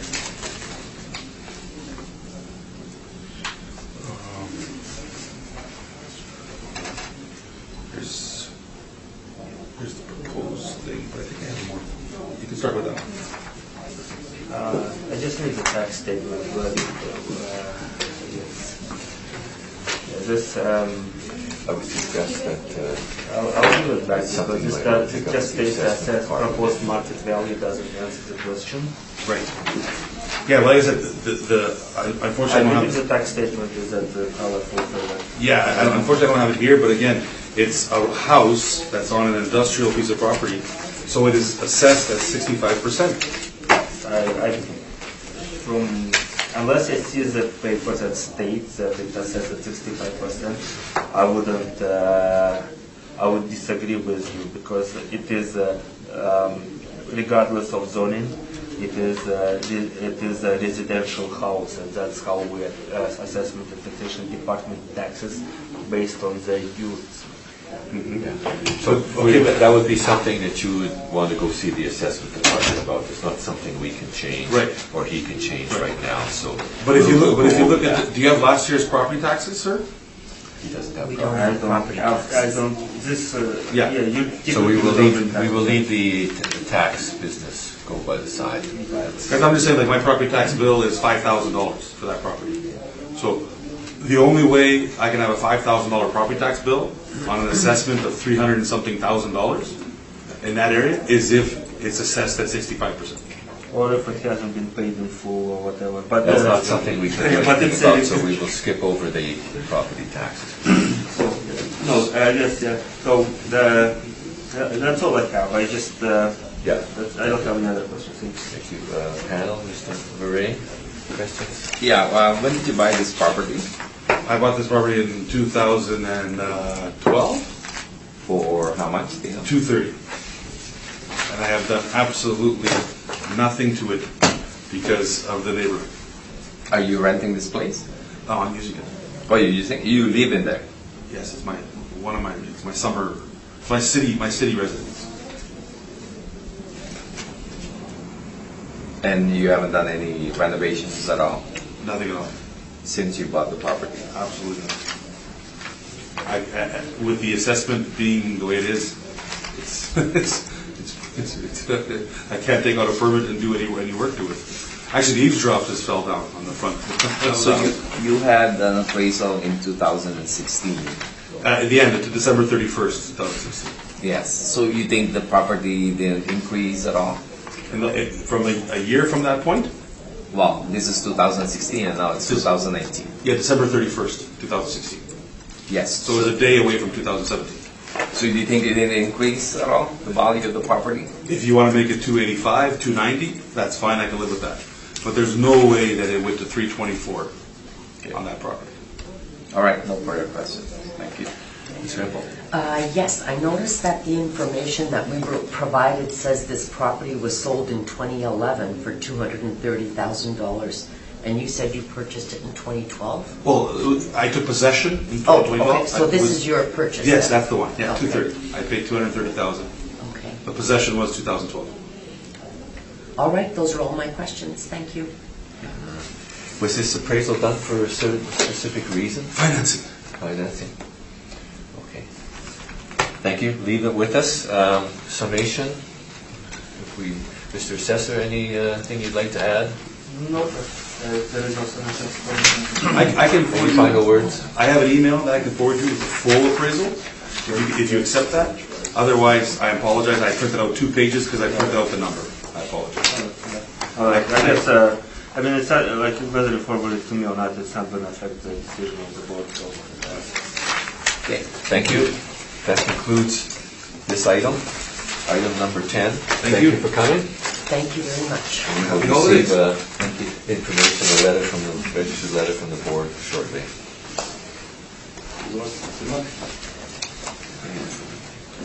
Yeah. We will take a 5-minute recess. We'll adjourn the hearing, take a 5-minute recess, and then we'll start back, and we will be with item number 13, Mr. Badger. We will start with you and me.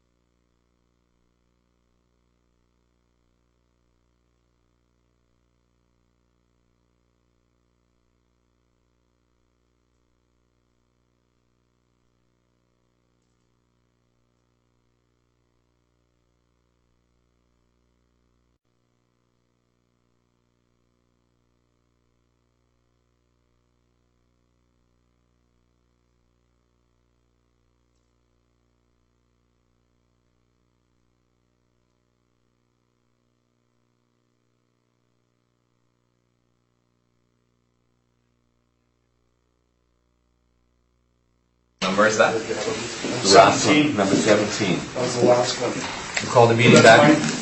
Call the meeting back to order, and we will begin with item 17 on the docket. Properties are always meticulous, they're always well painted. Would you like to swear in or affirm? Yes, all right. Swear in? I swear, I'm Roy Robertson, I swear to tell the Please truth. state your full name. Roy Robertson, Put your hand on the Bible. Please state your full name. Roy Robertson. And you swear the evidence you represent is the truth, the whole truth, and nothing but the truth so help you God. Yes, I do. Thank you. And you have evidence you'd like me to pass up to the Yes, I panel do. for you? 5 copies, please. Yes, I do.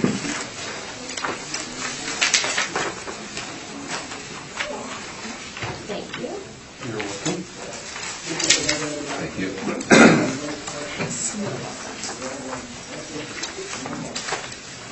I know you will.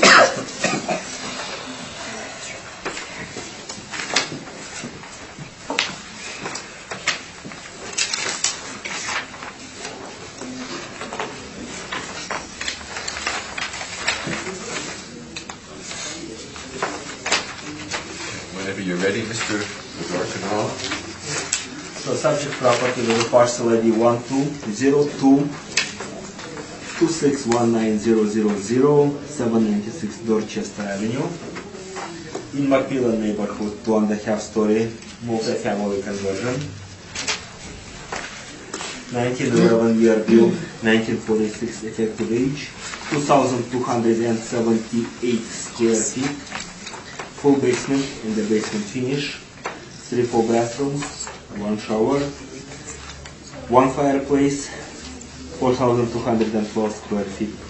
The lot size, commercial adjacent as a land influence. 461,000 is a 2020 assessment. Assessment per square foot, $202.37. All of the comparables are in Macmillan neighborhood. They are all they range from 2-story to 2.5-story. They are all multi-family conversions.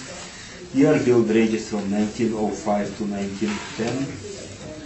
Effective age ranges from 1907 to 1962. Living area ranges from 1,770 square feet to 2,827 square feet. Only comparable 3 has a basement finish. Only comparable 1 has 2 fireplaces. Not other comparable to not have fireplaces. Comparable 1 and 3 have a detached single car garage. Comparable 2 has detached multi-car garage. Lot sizes ranges from 4,220 square feet to 6,033 square feet. Influences are listed on the report. Time adjusted sale price ranges from $318,000 to $528,200. Time adjusted sale price per square foot ranges from $135.49 to $198.70. property sold between September 2015 to December 2017. That's all I have, thank you. Thank you. Questions of the assessor? In your comparisons, you don't note the lot sizes? So if you, Yeah. you don't have the frontages, but I figured that out. Square footage. Yeah, on the square footage. That's it for questions for you. Okay, thank you. Ms. Ripple, questions?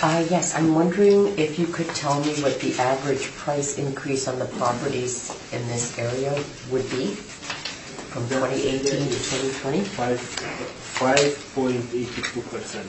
5.82? Can you tell me which of these comparables you think is the best comparable to the subject property?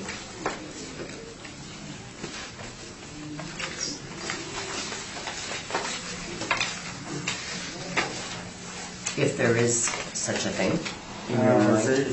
The idea that comparable to range significantly size-wise.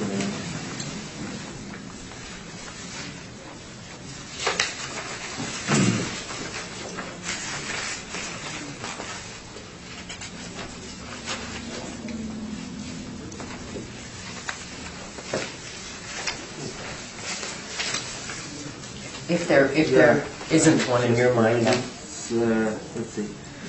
Well, yes, looking at the lot size, looking at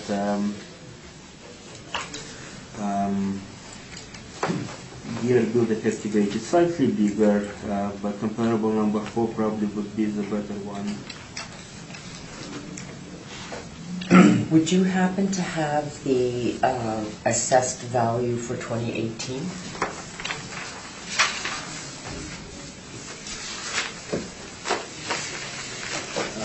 $433,000. Okay, thank you very much. Thank you. Mr. Beret? Do you have the picture of the properties?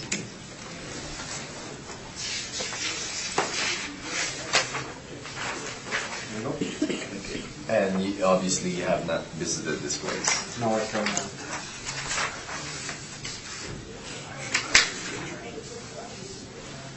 And I just want to point out that if board panel received the map, it doesn't look consistent with the comparables provided.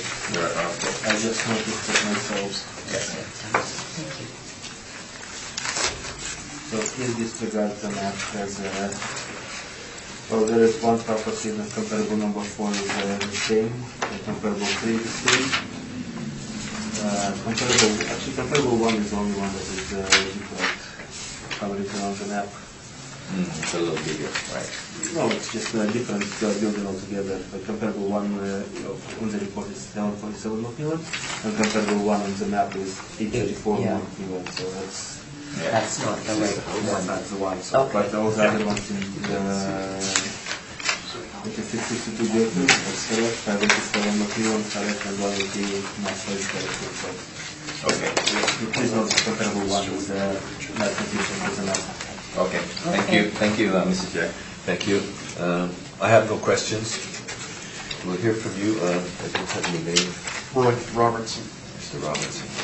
On my list of comparisons on Dorchester, based on immediate, one of them on 794 is immediately adjacent, same size lot.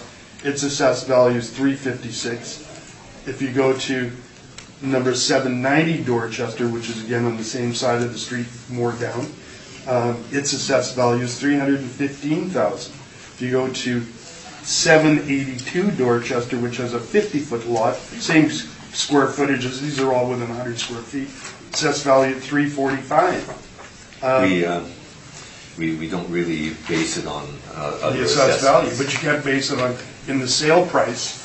That's what we would like to look at. Sales is what we would like to look at. So this was a distressed purchase. The property adjacent to this is a it's a halfway house, a rooming house. Oh, yes. And so the owner came to us and said, look, I'm up my property, I want to sell my property. But the people next door, the halfway house, have interest in buying ours, and I own the other side of it. So I paid a higher price to block the sale for having another rooming house. Because I didn't want a rooming house on either side of me. You were a very interested buyer. He just said, I just said, what do you take? Tell me what you want done. So we overpaid. Okay. I've never had an appraisal on it, but once seen all of the other assessed values, my secretary pointed out that ours was so much higher than everyone else's. And yes, I now find out that it's based on purchase prices, but or past purchase price. Okay. Condition-wise, they're all similar in the street. I definitely feel it hampers its value being beside the halfway house and a commercial property. So it's got a halfway house and a commercial property with a vacant parking lot. Okay. We'll see if there's questions from the assessor. Yeah, this is a rental property, correct? Yes, How many units are there? 2. 3 units.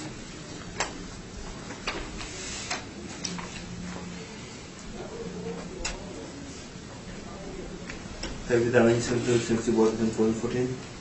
Have I done any? Any renovations? No, just general maintenance.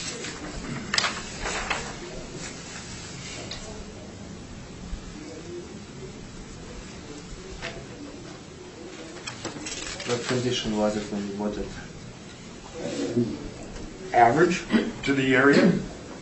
Not spectacular, not low end. It's certainly not a lower end. It's a reasonably reasonable area. Okay. I guess, yeah, that's all, thanks. Thank you. Ms. Rempel, questions? Yes, I'm wondering how much you charge for rent for the 2 units. $2,500 in total, gross. And does that include utilities? No.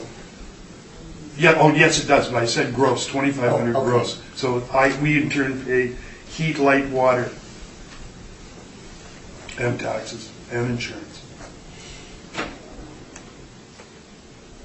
And do you have fairly stable renters? Yes. We don't charge an exorbitant rent, so that gives us the opportunity to keep it rented. So our main floor tenant has been renting for 3 years, and our second floor tenant is usually every 14 months or something like that. It'll change over. Okay, thank you very much. Okay, thank you. Mr. When Murray? did you buy this property? 4 years ago, 5 years ago? And you paid for how much? $395. 2014, yes. So since then... And it wasn't on the market, it was a private sale. Oh, it's private sale? Yeah. Okay. This is the first time you're appealing the assessed value? Yes, absolutely. Do you know how much is the assessed value in 2016? I don't have that with me.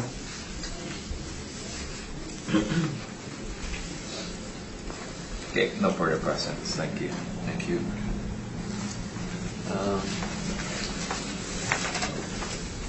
It's an average condition now, you're saying? Yeah. You know, like, maintained, gutters aren't falling off, paint isn't falling off. It's not spectacular, but it's certainly not a dump. Okay, that's all my questions. Thank you. Okay, great, thank you. Thank you for coming. Leave it with us. Just a commercial tenant staying stuff on the parking lot. He has a commercial station, he occupies it. Yeah, good luck. Thank you. Last meeting. Yeah. Yeah. Are you, well, Mr. Badger, let him go in front of him. Yeah, so I'm 14, so I'm next. Are you, do you have a long? No, I don't have much stuff. I don't really know the Can he, rules either. can he go in front of you, Mr. Badger? I got the two of them together. Okay, We got the grades. she's after you. Would you like to swear in or affirm? Please state your full name, Joseph Wald. and you swear the evidence you're about to present is the truth, the whole truth, and nothing but the truth, so help you God. And do you have evidence you would like me to pass out to the people? Sure. And actually, I'm not really familiar with this stuff, so I kind of brought all one copies. Just one copy? Okay. No, everything is like kind of one copy. Oh, okay. Okay, sounds good. So there's just one copy for Sharon, and I'll grab that from you afterwards. Just have a look at the Okay, well, we'll see what happens. Get started here first. So this is file number 14.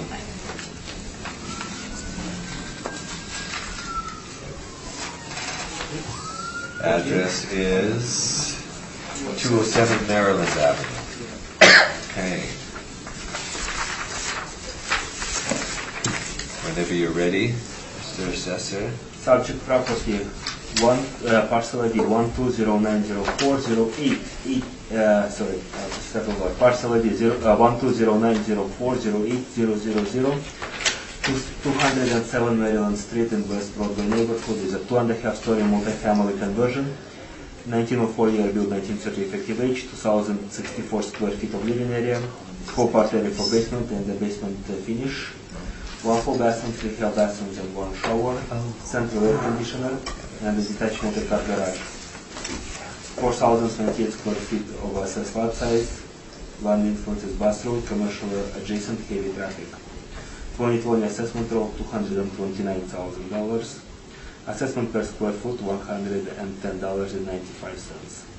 Subject property was purchased in 2015 for $242,500. All of the comparables are in the same neighborhood, within the very close proximity to subject property, similar in very close in year build. Effective age ranges from 1934 to 1972. Square footage is very similar to subject property. Land influences are listed in the sales report. Parcel size ranges from 3,076 square feet to 6,141 square foot. Time adjusted sale price range from $237,000 to $348,300.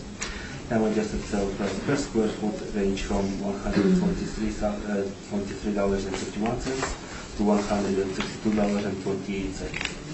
The department submitted a notice of request to increase the assessed value at the Board of Revision for the City of Winnipeg, and the recommendation to increase 2020 assessment to $256,000 or $124.03 per square foot to reflect time adjusted sale price of subject property to April 1st, 2018 market.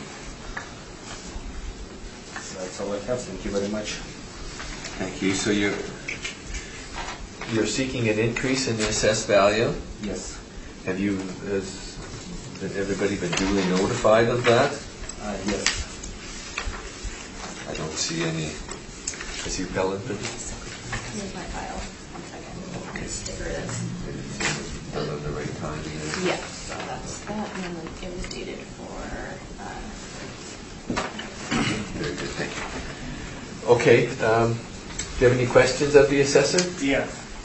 The basement is not fully finished. Basement? Not fully finished, correct? No. But some parts of the basement are finished, correct?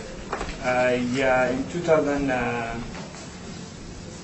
I have any mistake, in 2016 or 17, actually, a lady who was doing the assessment, she came and she went through the house and she looked at it and she showed the house and it did not finish. And since I bought it, I didn't do anything. Yes. Okay. Currently the question, I have 150 square feet of basement as finished. He has an area of 150 square feet finished. I didn't measure it, so I don't know, but it's not finished. More questions? No. Okay, panel, Mr. Burri, questions? I guess you're not the one who visited this place No, it wasn't. at that time. Last week. The land influence. Yeah, no further question, thank you. I'm wondering if you're aware of any upgrades to this home since it was purchased in 2015.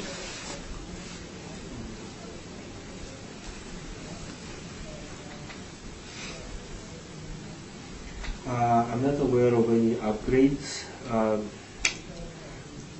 to the house since the purchase. There must have been upgrades at some point, as I see the effective age of the house is 1930. Do you have pictures or an MLS listing of what some of those things may have been? I have some pictures, I can pass it to the board members. Thank you. And so for December 2015 sale, MLS reports home with 5 bedrooms, good sized living room, dining room combo, gorgeous upgraded kitchen with granite countertop, island and built-in stove, many great features, additional kitchen on the second floor, double detached garage. So mechanical upgrades and interior upgrades. And can you tell me what the average increase in this area of West Broadway would have been?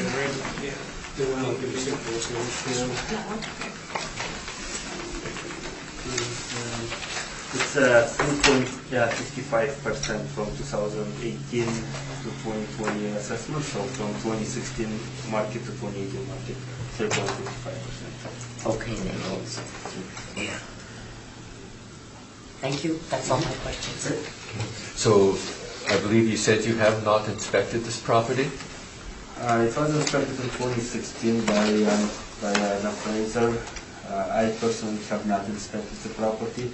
At that time, they reduced the basement finish to what it was at the time of the inspection, 2016, at 160 square feet.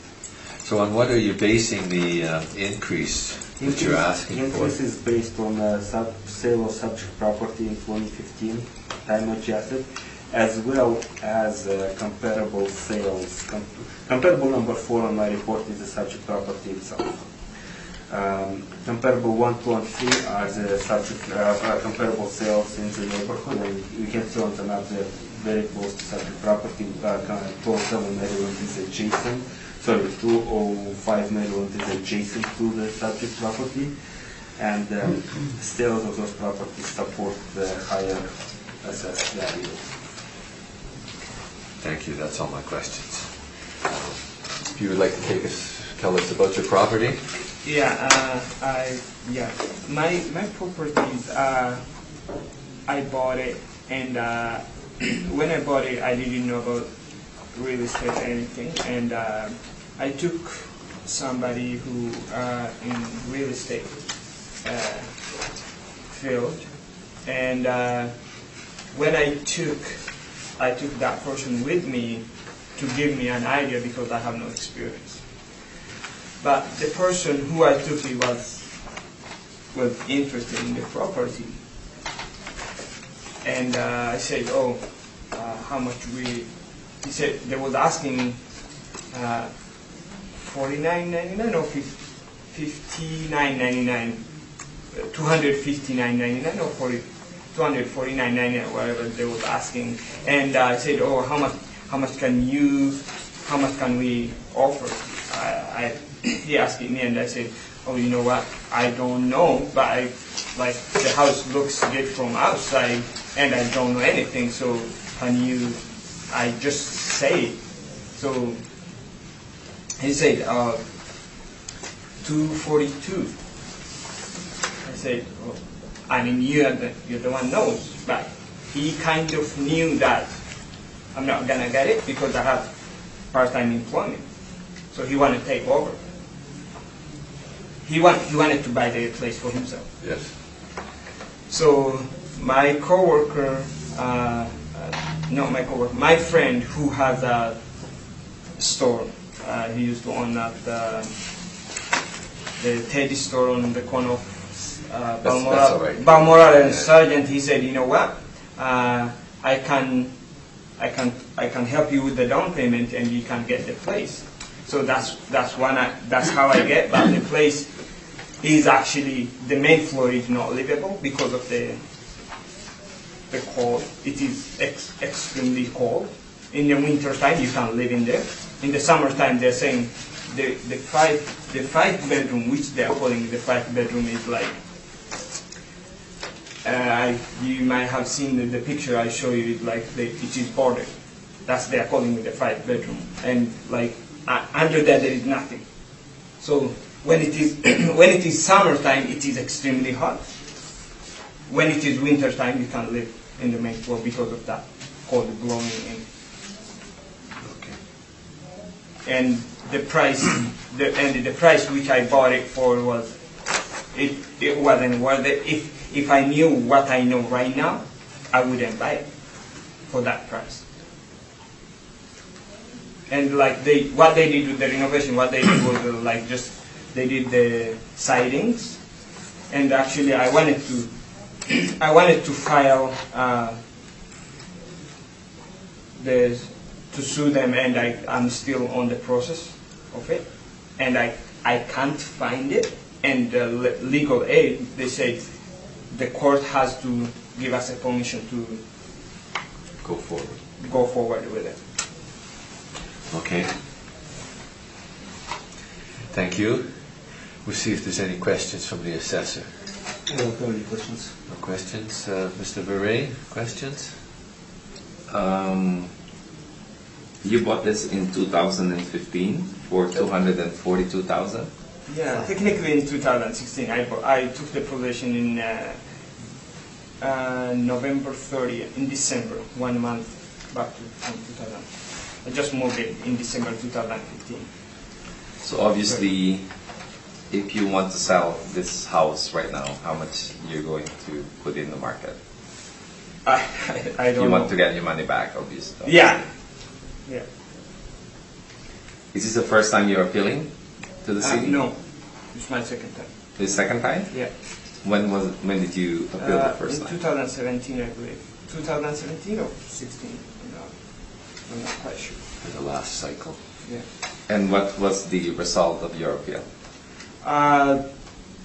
They appraised it to. It has been 214, and they put it back to 195. In 2016 or 2018? In 2017, I believe. I all have this stuff, so. Can we look at that, please? Yeah, sure. Thank you.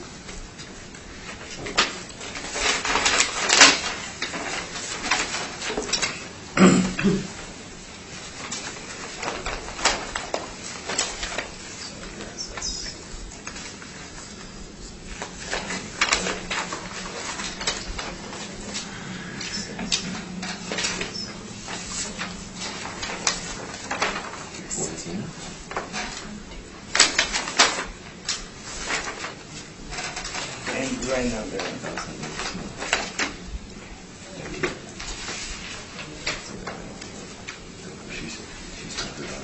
Okay. Okay. She's got it, so Thank you. maybe we need to show it to the assessor. I have no further questions. Thank you. Ms. Rempel? Yes, you're currently living in the home. Yep.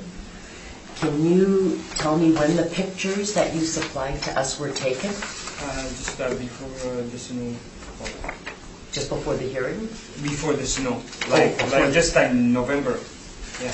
Okay. Yeah. Could you pass these to the assessor, or did you did. oh, you saw them? Yeah. Okay.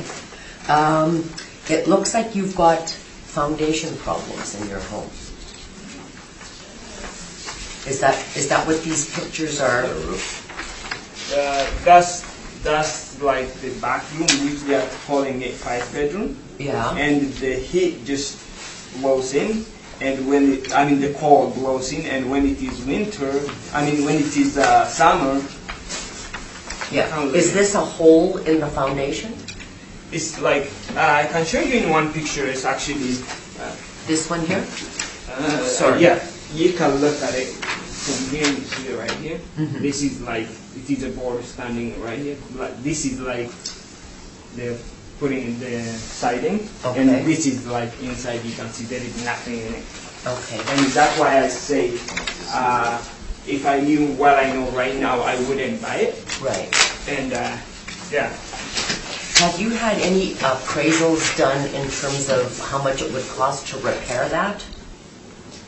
To the cost, yeah, actually, yeah, one contractor, he came and to do it all, everything. He told me 20 grand. And when was that appraisal? That was in 2017. 2017. Yeah.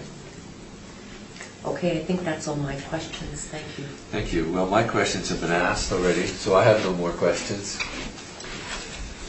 So, would you like to say anything in summation, or Mr. Assessor, we'll start with I will come with anything you'd like to? No. No? Okay, thank you for coming. Thank you. Leave it with us. Thank you. Thank you very much. Happy holidays. You too. That will take us back to Mr. Badger on item 13. 115 Wilmot Place.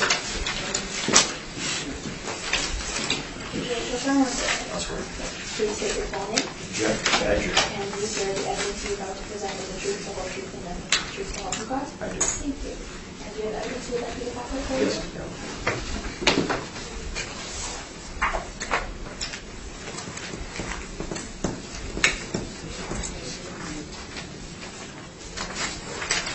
I'm not too sure. I have these copies. I'm not too sure what these copies Oh, are. that's okay. I just thought it comes up with that. Sure. Thank you.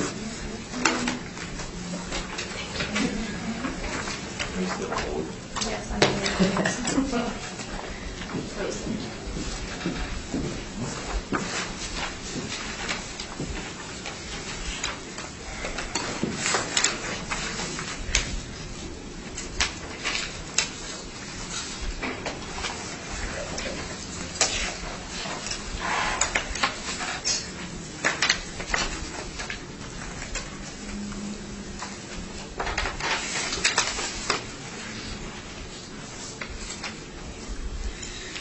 Okay, please. The subject property was a parcel ID 12032189000, 115 Wilmot Place. It's a residential multi-family conversion property with a 7-unit rentable units with a zoning R2. Our lot size 9,934 square feet. 2020 assessment roll is $522,000 or $52.55 per square foot. There was a, let's see.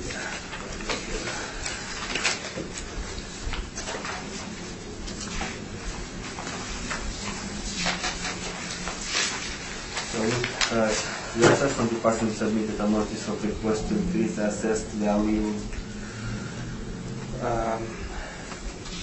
at the Board of Revision. So there is a recommendation to increase the assessment to $556,000 or $55.97 per square foot to better reflect vacant land sales as of April 1st, 2018. The four comparables you see on the first page are the vacant land sales.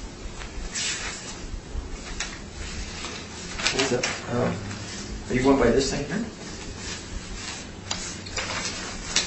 I'm sorry. This one. The big thick thing? Yeah.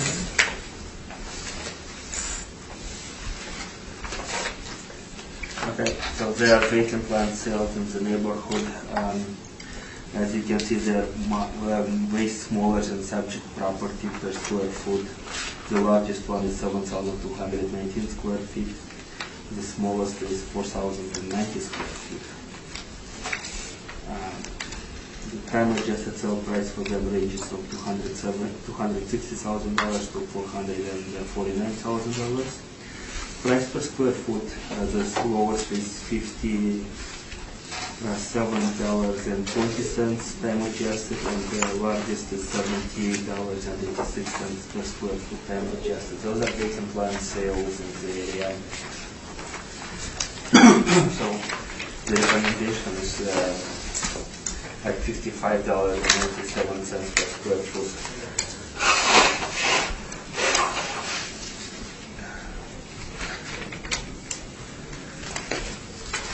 You can see the map. Comparable number 3 is kitty corner from such a property. The page number 2. And the other comparables.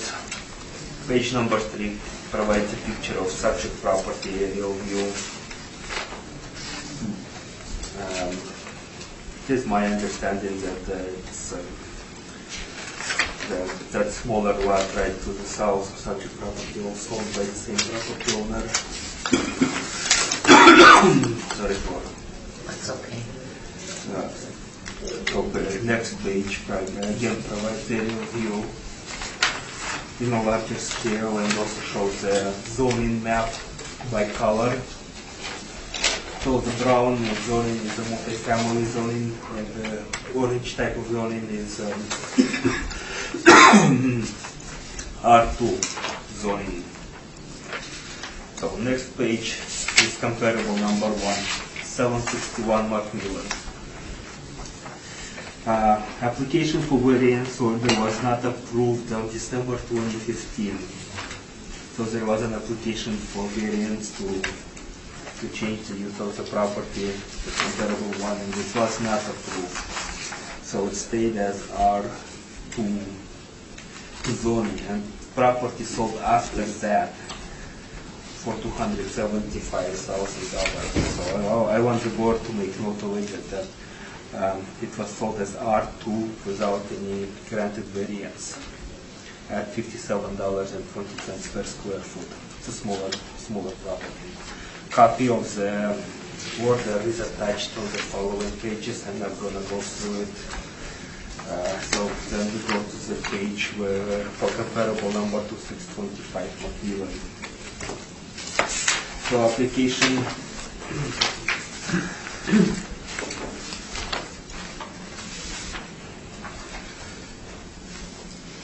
application for zoning for variance was approved on January 9, 2017.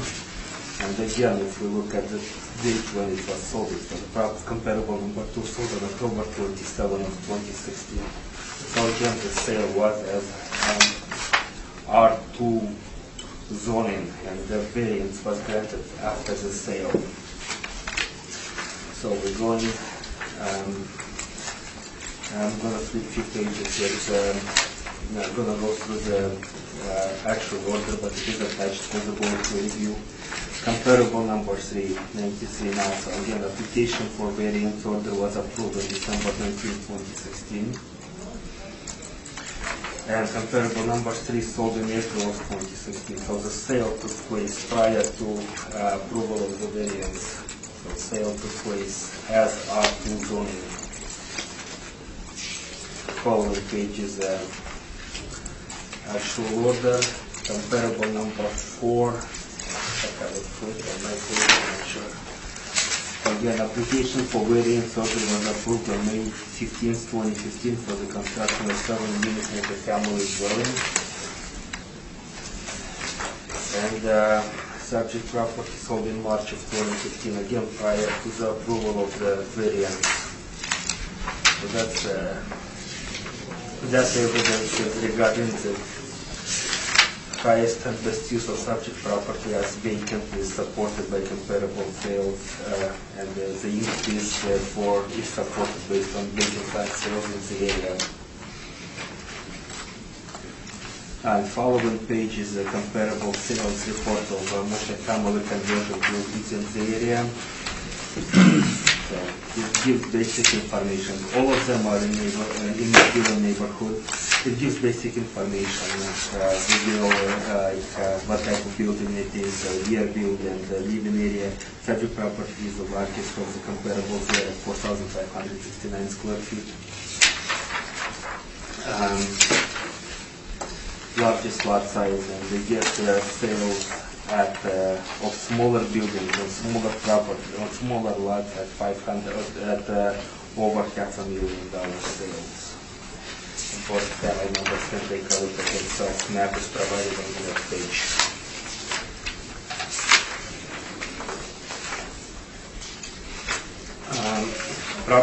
Such a property has been appealed multiple times in the past, and agent representative was at that time was defending it as high best use, and he was bringing evidence for both of land sales and income approach for the subject property.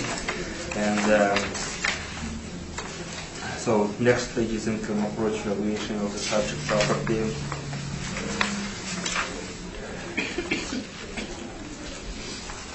Again, based on income approach, the estimated market value is around $580,000 based on the model.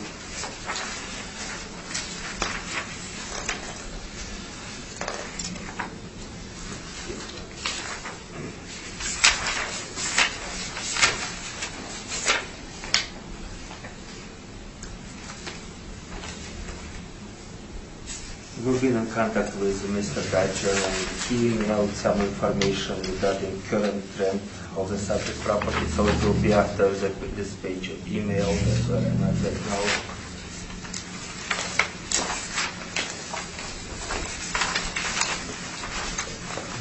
Where is that?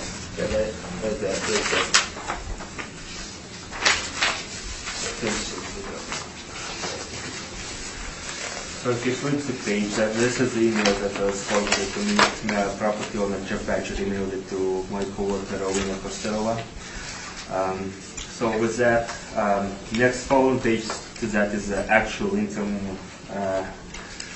and expense summary for subject property.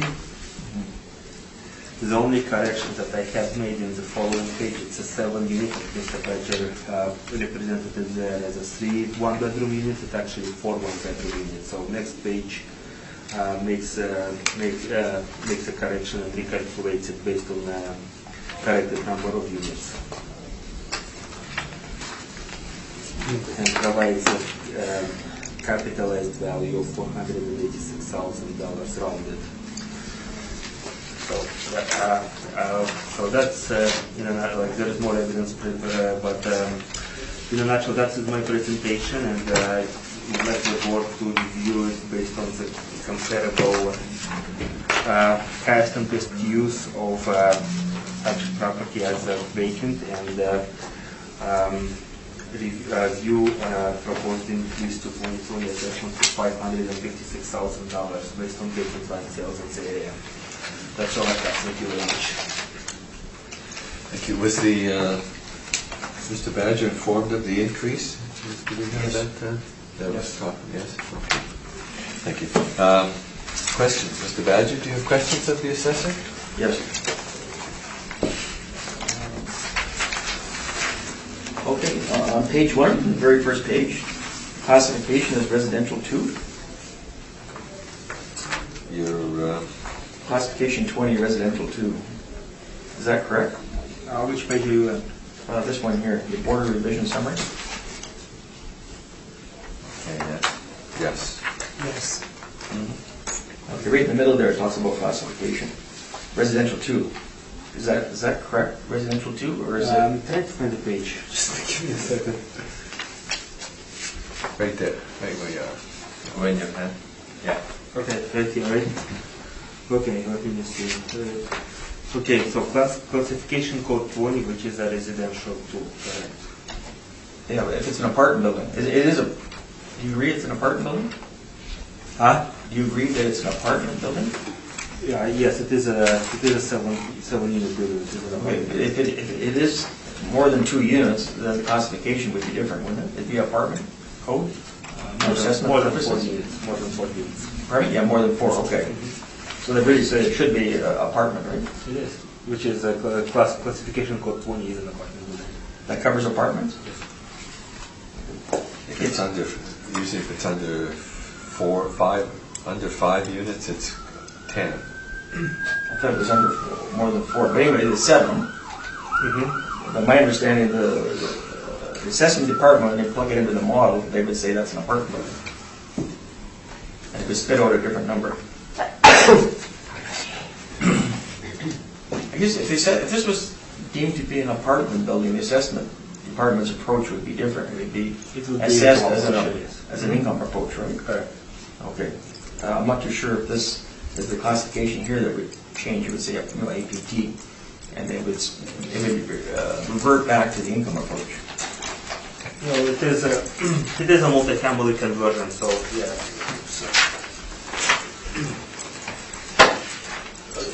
The number of stories, how come there's no indication of the number of stories?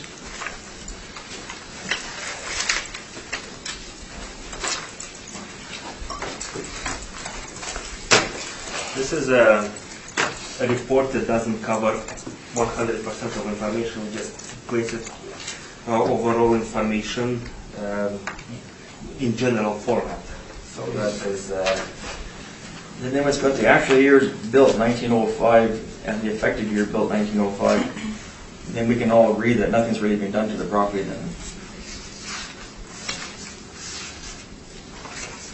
That's what that means, isn't it?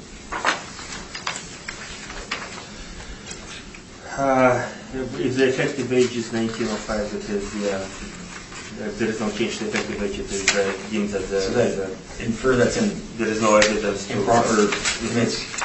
It's not very good. It'd be an old condition. Put it that way.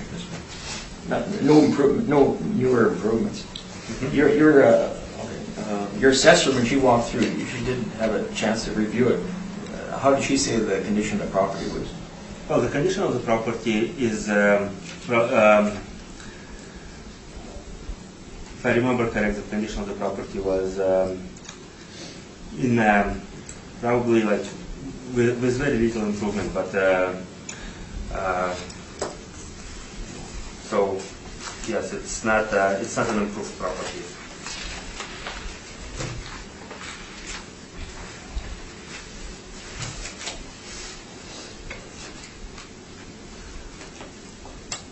Now, just looking at the same sheet when you did the income approach, that's page 2 of there. The expense ratio you used 48.8%. For apartment buildings in that zone, what's the approved the assessment department model-driven expense ratio?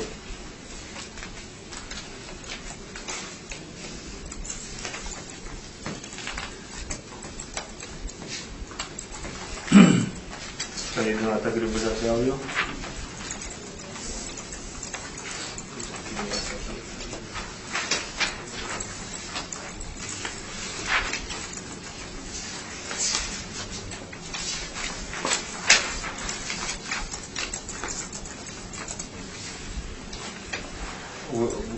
The expense ratio is actual expense ratio. Okay, this is the actual. This is based on what I gave you then. This is based on what you provided.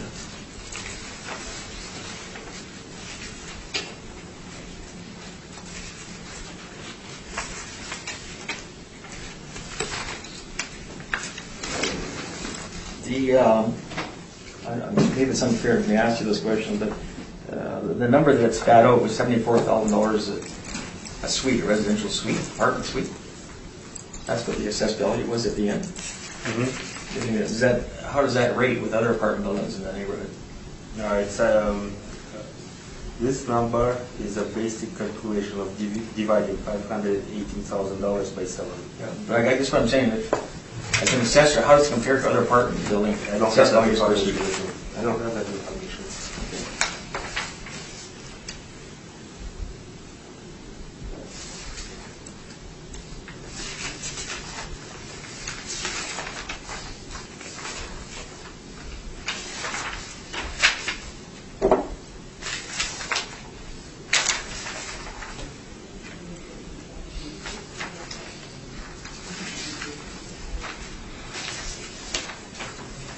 just going to look at your comparables now. I notice at the top it talks this, right there it says comparable sales report vacant land. Yes. Is this property vacant right now? Is it vacant land? The property, subject property is not a vacant land. Okay. And you're aware there's an apartment building on the property, right? There is a building on the property. Okay, so this is, first thing I'm just going to talk to you then,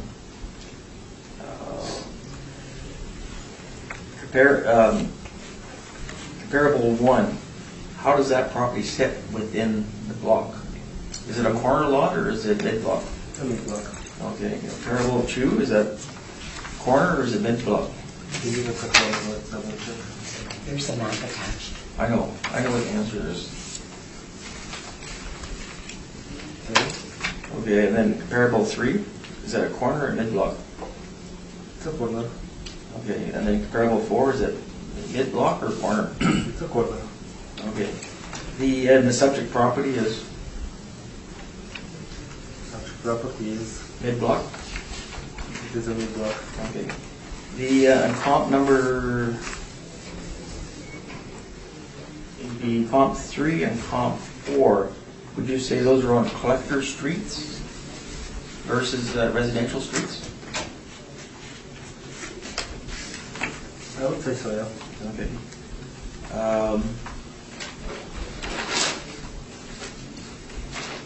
Okay. And the subject property is on a residential street? Correct. Okay. Are you aware use of vacant land, if the property is on a residential street, under the R3 zoning, if you do go and get variances and all that, is it subject to, is it subject to more review or variances rather than one that's on a collector street in regards to the setback requirements of the property and the height of the property that you can build on? I don't have the, I'm not aware of the information, so I cannot answer the question. Okay. The subject property, there are people living there, right? Are you familiar with the Landlord-Tenant Act? Yeah, probably. Okay. What would happen if we had to, are we, by law, can we evict the tenants overnight? Convert this into vacant land without any cost? We have to follow a due process. Due process, which will add cost and time to it. Okay. On your comp 1 through to 4, are any of those properties subject to landlord-tenant regulations? Which ones? Comp 1 through to 4. One. I don't have that information. I point out they're all duplex. The duplex don't fall under the Landlord-Tenant Act. Two of them are vacant land. Two of them had duplexes on it. Duplexes, if it's 2 units and less, they're not affected by landlord-tenant regulations.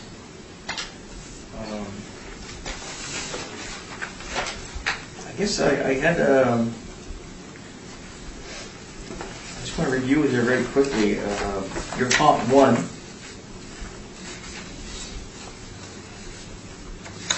I have down here that the zoning was approved on the property January 18th, 2017, whereas they bought the property after the fact. The registration date, they closed the 26th of January. What are you looking at? Some of the information you hand out in regards to, I want to go just review with you whether or not the sale was conditional to the property being rezoned. Actually, there's a typo. It was not approved. I'm sorry. Comparable 1 was not approved. Take a look at comparable. Look, sorry. Look at comparable 1 or Comparable 1. Yeah, comparable 1 was not approved. Okay. In 2015, it sold in 2017. So there is no typo. Comparable 3. Zoning was approved May 15th. And it closed after April 4th, 2016? Let's take a look. Comparable number 3. Yes. Zoning was approved December 2016, December 19th. Okay, so the zoning was approved before they closed on the property? No, zoning was approved only after they closed on the property. They closed on the property on April, and the approval was in December. You got down registration date, April 4th, 2016, Yes. and the information you provided said that the zoning approval was May 15th, 15. I believe you're looking at a different comparable. I'm talking about comp 3. Yes. Comparable 3, zoning was approved on December 19th, 2016. Yeah, that's right, 15, yeah, but when was the registration date of the sale? It was 2016. I believe you are trying to, I'm not sure exactly what you're looking at, but if you look at this page that says comparable number 393 NASA, state that this I'm just reading your page, okay. Where's the... Maybe we could move it along a little, Okay, Mr. I'm sorry. Badger. Well, from the information he's provided me, it looks like the zoning was May 15th. Closing was April 4th, 2016. I'm just trying to establish that some of these people probably made conditional sales to get the zoning through. Okay, that's it. They weren't willing to roll the that dice, basically. I understand that, yeah. Okay.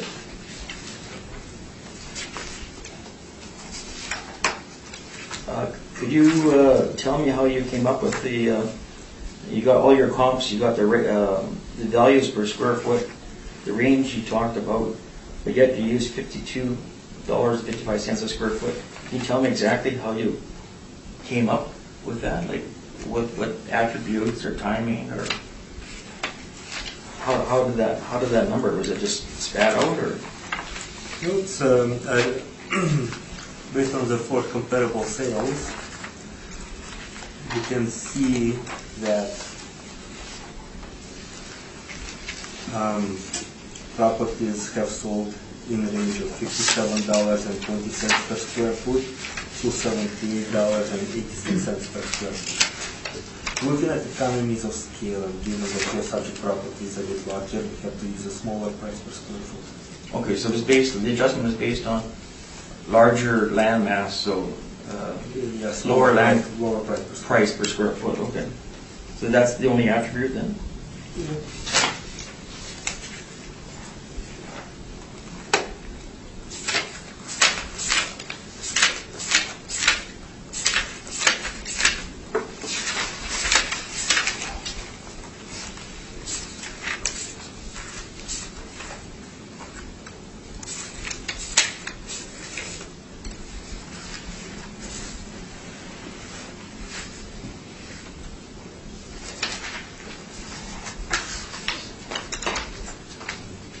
Just double check and make sure I covered it.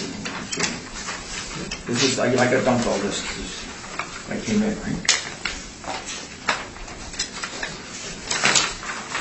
Okay, that answers all my questions.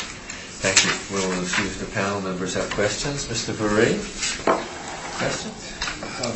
Do you own this property or a corporation? Oh, sorry. We're asking the assessor questions. Yeah. Have you visited this place? Another assessor visited in my place, so the property has been inspected. Okay.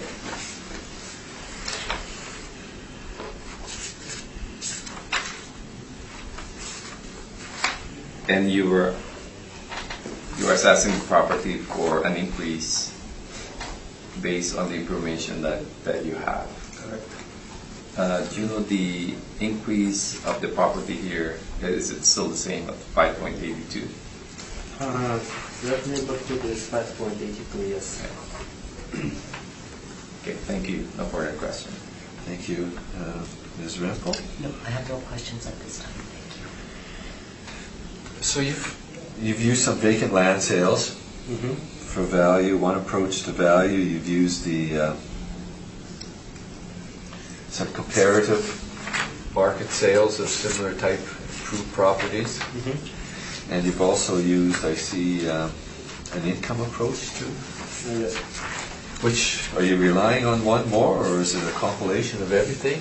Well, I believe that the highest and best use as of vacant land, based on the sales of vacant land, based on the comparable sales of vacant land is more appropriate. Even though there's, at present, there's rental property on there, multifamily property on there. Yeah, but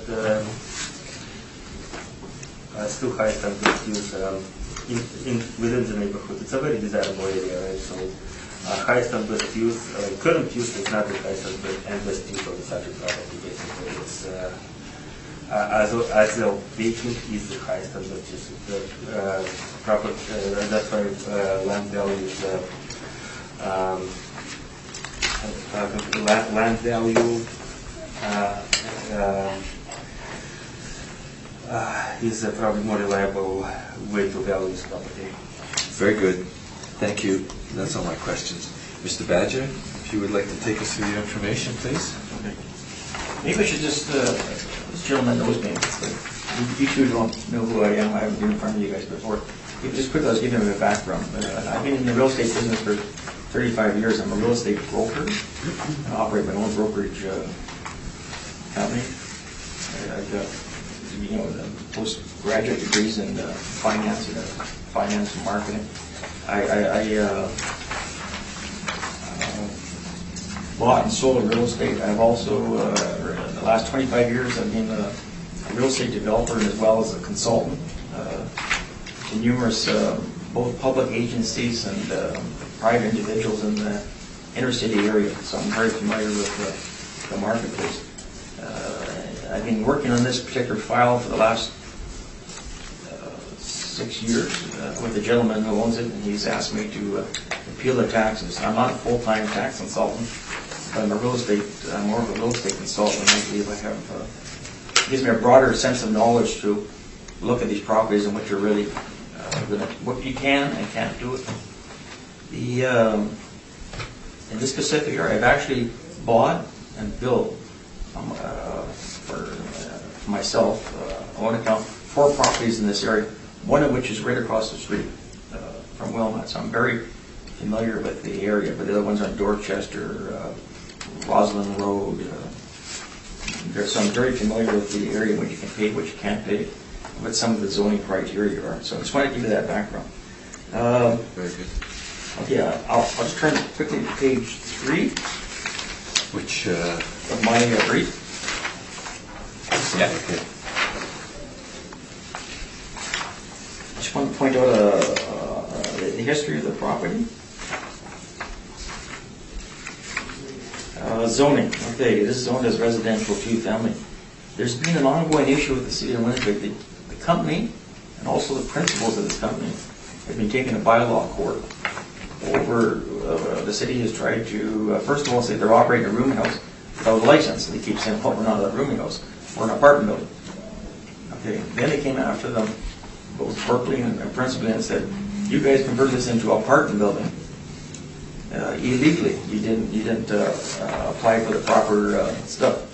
The assessor has handed out copies of the floor plans that I gave him that shows you that it is an apartment building. The source of those floor plans are the city of Winnipeg. I went down there and got them. They're fully aware that this is an apartment building. Unfortunately, it was converted, made into an apartment building before the city kept those records. Okay, but in their archives, they had the plan showing as an apartment building. And that's the root of the problem here. They keep assessing it as if it's a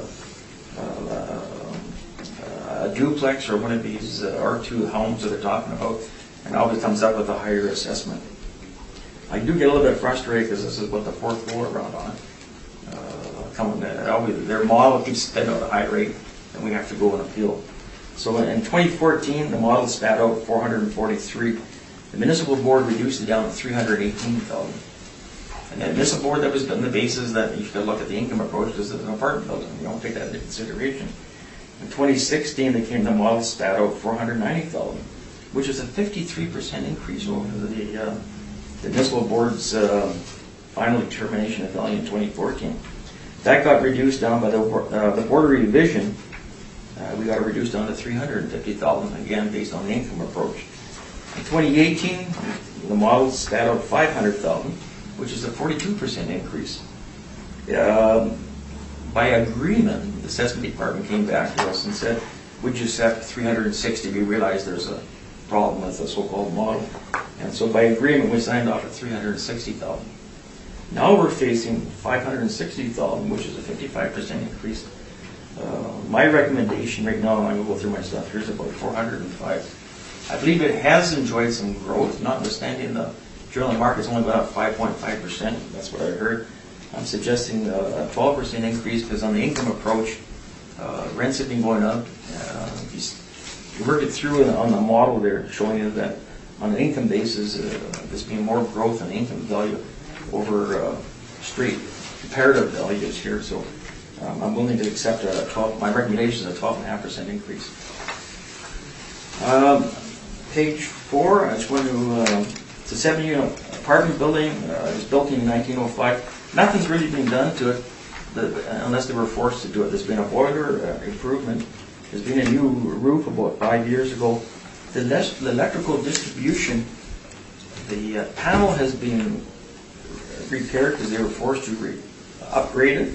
But the distribution within there is still knob and tube wiring within this whole apartment building here. The only other stuff that's being done there is just cosmetic paint when they have to, patchwork and things like this. The other thing I just want to mention here, there are tenants here, and this building is subject to the Landlord Tenant Act, and they all have tenure rights, meaning that you have to go and negotiate. The guy's been there for 10 years. You can't just convert it into a condo. You've got to buy him off, basically. Okay. So if you're going to look at this as, what's the potential for trying to convert it or change the use or something like that, you have to buy these tenants off. You have to base on. It's hard to calculate, but you have to do something. You just can't knock it down and throw them out in the street. The building is, because it is old and decapitated, and the foundation is shifting, the operating expenses tend to be a bit higher. There's been, because of the cracks in the foundation, there's pest infestation, water leakages, and work orders that be on this property. So it's not really in a very good condition. I want to turn to page 5, talk about the estimate of market value. I have taken an appraisal. The appraisal course is part of my FRI destination, so I have an understanding of that. I guess what for time, maybe I'll skim through it very quickly. I'll just go down to the highest and best use. And the criteria, when you're assessing a property or giving an evaluation, it has to be the highest and best use. And there's some caveats on that. It has to be, if you flip the next page, page 6, 1, the use must be legally permitted, permissible, and in compliance with the zoning. Okay, so we're looking at all these other properties, and we're these guys are building all these new condos and stuff like that. We're comparing to that, but that's a use that has to get approved. Today, because there's an apartment building here, we have tenants in here, we have a series of legal matters that we have to clean up before we can achieve that value. So you shouldn't be relying on the market, the land comparable. You should be looking at the income approach because it has to be legal. The second thing, the use has to be probable, rather than being highly speculative. I did point out in a couple of these comparisons, they're on busy streets. They're right beside an already existing apartment building, or they're on Wellington Crescent when there's a big 6-story apartment building right beside it. That's easy to get through. It's probably more probable because there's no single-family tenants around you, right? When you're in a mid-block and you've got single-family homes beside you, you can't just go in there and push up a 4-story building. There'll be a lot more controls on what you can do and what you can't do. So the two things there, I believe don't meet the test. It's not legal, it's not permitted right now. The other thing too, I think it's speculative of what you can do with this property to come up with a value. So I say we should rely on the income approach. I have to apologize, I met the assessor just yesterday or the day before, and I promised to give him some the information of this. I threw something together very quickly and I made a mistake. I gave you the one that the assessor had. When I sent it out here in the email here, it was only based on 6 units. Okay, I made a mistake in the calculation, okay, and I apologize for that. Corrected. I also gave him the real operating expenses. Okay. Without any modifications or normalization of the operating expenses. So I just want to point out, I'm in agreement. I don't dispute the income that the assessors use. I'm actually saying it's slightly higher, 63,000 is the gross income. Okay, he's using 61 and his. Well, I guess I'm not sure. 61,812. Yeah, mine now I've updated it. I'm saying 63. What I have modified though is the repairs and maintenance. Well, one of the guys in here that rents in here, I showed the gross rents, but he gets a discount, half a rent discount. So the operating repairs and maintenance was underreported. The assessment department, if this was an apartment building, they'd be using their model-driven ratio of 56.8%. I got a couple of examples here. I can hand them out to you. But in this market area here, when you can give them to us verbally. This would be I'm going to give to you verbally here. New information. They use in all the apartment buildings in this neighborhood. They use 56.86% of the acceptable ratio. So I did modify my operating expenses to 35,900, which is 56.8. That's all primarily in the repairs and maintenance side of things. The only other area so that gives me a net income of 27,000 versus his 31. The only other thing is the capitalization rate. You can see here, these 2 examples here were apartment buildings that the gentleman owned. And I just finished going through the appeal process, and we actually got it lower than this. But the model driven for a apartment building that's in poor shape in this area is one was 6.6 and one was 6.8%. So I'm saying use 6.75% as the capitalization rate. That would give you a value of 404,000. I see 6.5 on here, and I don't see. The assessor's using the calculations that. No, on my sheet here, it's part of my package. Yeah. Okay. Second last, the first exhibit. But did you not submit this information to the assessor? Yes. I said that. And it says 6.5%? Yeah, but in reflecting that, and I went back and looked at what we did on the other 2. So this is these are the numbers you're asking. You figure are the correct This ones. is the one. I correct this. I made those modifications. Okay, 27,325 for the NOI and 6.75 for the capital. Okay, that's good. All we have to know is what you're considering to be the right numbers. So it was done in a hurry, and I gave it to them the next morning as soon as I got up. And then I went back to file, started looking at what they're using for the other apartment buildings, the same condition as that market area there. I did spend some time. I don't think we should be relying on it, but I took a look at his comparables. And, at the end of the game, when I looked at this model of mine is going to confuse you. I don't mean to be negative or something like that. There's so many attributes that you have to look at when you're looking at different properties. Okay? And I tried, did a grid here, which sometimes appraisers would use, which is a complicated thing there. But what I did is I went and took a look at its comparables. I adjusted it up for a time adjustment. I also gave it a demolition cost. There's an apartment building here that has to get knocked down. Some of his comparables here is raw land. So the guy who's buying it doesn't have to pay for the demolition cost to do the work on it. So you've got to take that into account. The next thing is the 10-year adjustment. We have to pay these tenants off, so you have to adjust the other property, these other values here, downward for the fact that they don't have tenant problems. Okay. The 2 of them do have duplexes. One was empty, but the other one probably had tenants, but it's not under the Landlord Tenant Act. When it's only a 2-family unit there. Mid-block adjustment. Okay. The trouble with mid-block, you have to have if you have a corner situation you can push your building up to within like 2 feet away from the side of the sidewalk. If it's a mid-block, you have to give deeper setbacks. If it's mid-block, like Wilmot is, you have to match how all the other houses are sitting. So they require you to have a 25-foot setback from the front sidewalk. Okay, you can't build right out. These corner guys here, these new ones, they can build right out from 2 sides. So they're more valuable. Okay. Okay. You got the thing there. Okay, so I worked through all this and it came up with a value of $445,000, which is higher for my income approach. But I still think, I mean, this is something here we can pick and choose and argue about or whatever. You would like There to is see value, income but I approach? should rely on the income approach. But if you're going to be relying on the this raw land approach, you got to take into account these adjustments. It's not going to be $563,000. I can tell you that.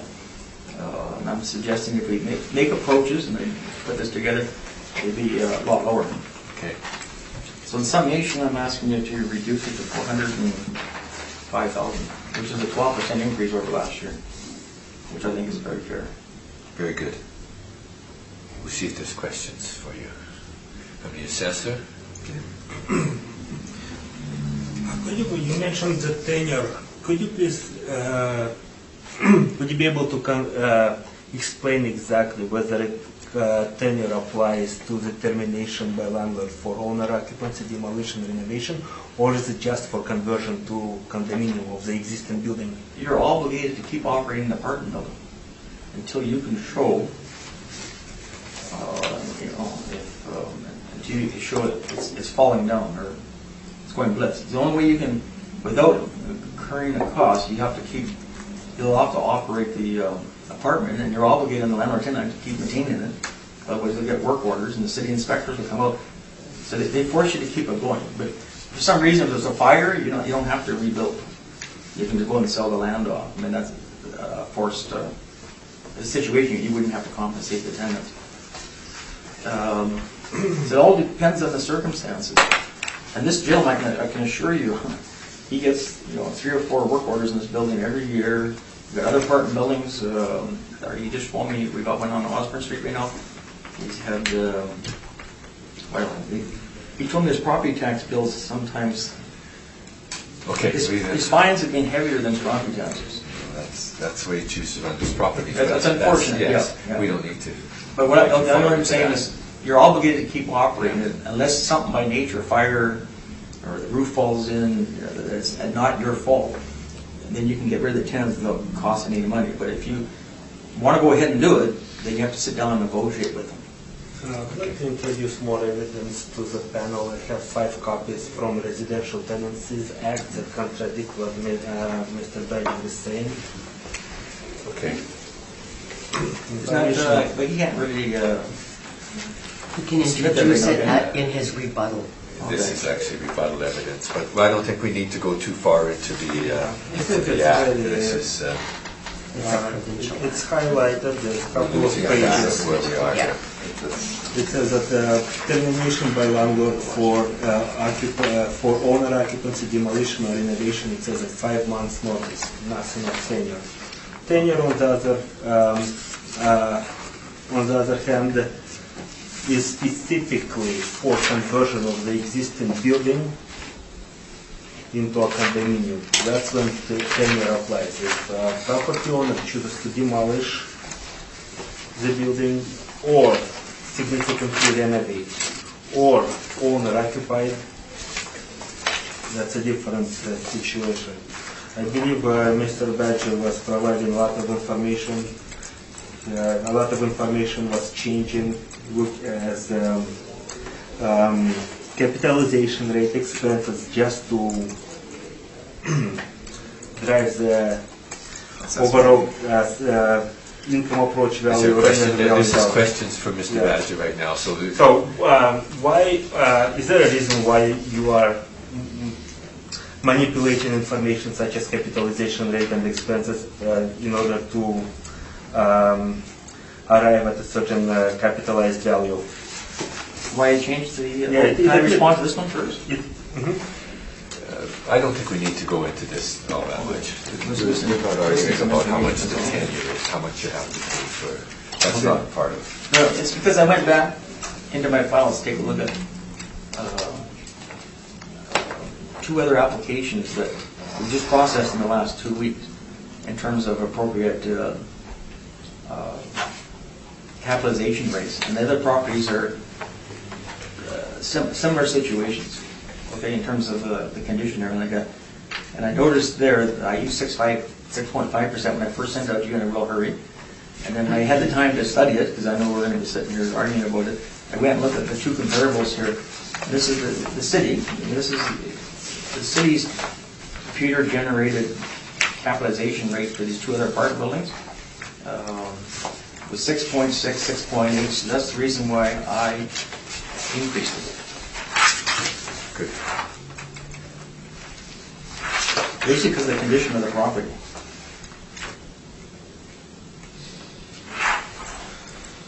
Okay, just give me 1 second, I need to find the page. Okay. Within my submission, there is a page that looks like this. Yeah. Page 5 that provides the capitalization rates in the city. And for the multifamily buildings,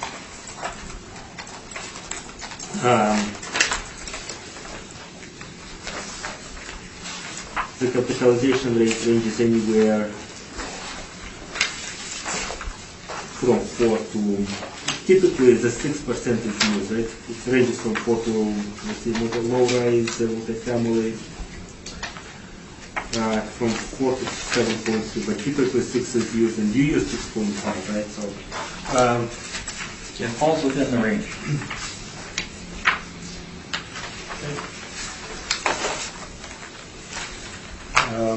Is the subject property a corner lot or is it a middle lot? Middle one. The lot right to the south of the subject property, who does it belong to? It belongs to the same corporation. So effectively it can become a corner lot, correct? Yeah, but here today we're talking about the assessed value of this property.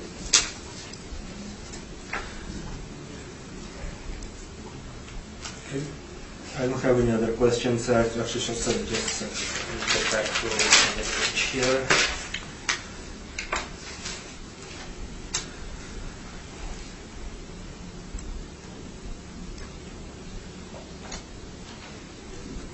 So you are suggesting $405,000. Yes. Even though your own income approach arrives at higher than that value, correct? Well, we'll move it to mine. I'm sorry. If you want to move it up to 3 or 4,000, go ahead. I think yours did come to 404. That's 404, the final number. 818, yeah. Yeah, 404. 404. That was done after you changed the capitalization rate and changed the expenses that Yes. were originally submitted, correct? Yes. And picked up the 7th unit that I was missing before. Overall, I guess, yeah, I'll save it for my final summation. Yeah, please. I don't have any other questions. Thank you. Ms. Rempel? Yes, I'm wondering if you have visited this property. Yes. You have? Just the last couple of days we took the assessor, not him, but someone from the department through. Okay. And did you submit your information subsequent to visiting the property? Yes. How long have the current tenants been there? Well, the oldest one right now, one just left. She was there since the original conversion. That's what we found out when it was done, but which was 1941. But there's one guy there's 10 years. So someone's been there since 1941 and somebody's been there for... Oh, no, she's moved out. She just moved out. She got the one. taken out to the nursing Okay. home.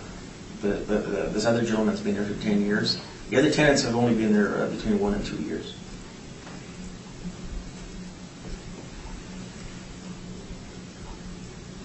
Do you have any idea what the demolition costs would be on this property? I'd say about 50,000. That's sort of, I came up with, you see my workup, when I was trying to work out that percentages for vacant versus ones with properties, I was using about 25 if it was a smaller one, 50 for something like this. It can add up faster. and the tenant costs that you think are attributable to the demolition of this property? Right, I didn't go through everything there, but I think I allowed 5% of the value to be somewhere around 25,000, 30,000. That's on that comparative approach, if you were going to look at that. Okay, thank you. Those are all my questions. Mr. Ferré, questions? So you're applying it in behalf of the corporation, that's Yes. right? And you've been dealing in the real estate business for 30-some 35 years? years. 25? 35. 35.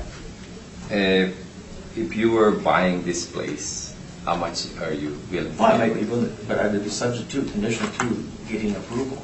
I wouldn't go there and buy it without knowing what I can do with it. It all depends, the values all depend on what you can put on it. You're right. I went across the streets 10 years ago, if I got that for 120,000, I did that. And put 4 units on there. Yeah, I'm sorry if I'm over guy, so I talk a lot, but I do some, I've been on an agency's board for the last 25 years, Marymount. You own a single family home on Shaftesbury. It's got 1.5 acres on it. The developer came to us and wanted to buy this single family home there. So right beside the golf course and everything. They came up with a value of somewhere around 1.5 million. But they said, if you want the cash today, we'll give you half of it. If you hang in there and wait, the market value will be 1.5. So they're trying to negotiate for us to enter in the land in this deal. But I was actually quite shocked about the discount because it doesn't cost them that much to, it may cost you, well, in this situation here, you might pay $30,000, $40,000 to try to get it approved. You have to risk money. All right, okay. Thank you. No further questions. There's 7 suites in here? Yes.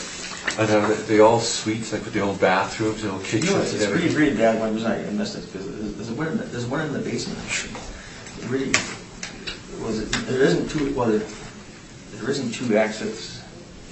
Well, there is, but there's a junk hole in front of it. Can't get over it. I'm shocked someone's living down there. But my question, though. Yeah, there's 7. Yeah, it actually. Everyone has its own bathroom. Oh yeah. Here it's actually it's a nice plan, but he had in the fact that here's a layout. You walk in and so the kitchens are very small. Like some of the bedrooms are only like I think they were 6 feet by 15 or something like that. So you're asking us to value it on its present use and continued in that way? Yes. Using the income approach? Yes. Okay. That's all my questions. Summation? For the summation, we've covered a lot. I'll be quick. I believe that highest and best use is as if vacant, comparable sales supported. As far as Mr. Badger provided, is it legally permissible? All of the comparable sales were sold as R2, and they sold prior to for the variance to be approved, so they are treated identically to subject property. Comparable number 1, actually variance was not approved and it's still sold as R2 zoning. So is it probably, is it probable? Yes, based on sales, again, it's very probable. Is there a demand? Yes, there is a demand. Does it appear profitable? Yes, it does appear profitable. So highest and best use is a vacant land. For this property, income approach also supports a figure close to $250,000 based on income and expense provided by subject owner and appropriate capitalization rate of below 6%, so below 6%, so 6.1 or 6%, which is typical for the city of Winnipeg. So that's all I have. Thank you very much. Thank you. Badgers and summation? You summed up pretty good. You should rely on the income approach as number 1. Number 2, I just want to comment on 2 things. One is 2 of the comparables are on major collector streets where the consideration for upzoning is a lot easier. Both of them are right beside the one on Nassau is right beside a brand new building that's 4 stories, the minimum 4 stories high, and it got is zoned not from R2 plus, went from R2 up to multiple family. So they gave them that there. The one in Wellington Crescent is right against it, I think a 6-story condominium apartment building, right? That's So good. that We've it's been easier. through Okay. this. The 2 infill ones, notwithstanding, I believe that some of these guys got it approved, obligated themselves prior to the, after the approval. But anyways, notwithstanding that, the ones on those 2 infill ones, the smaller ones you're talking about, but one was a corner, one was infill, they were permitted to double the density they had from R2 to R5, but they were trying to go for more than that, more units. But they're willing to buy it today because they know they can increase it up to, in those 2 lots, in those 2 situations, up to, I think it was 4.7 units or something like that. So the planning department said we'll recommend 5, but they were trying to probably push for more, and that's probably why that variance got turned down.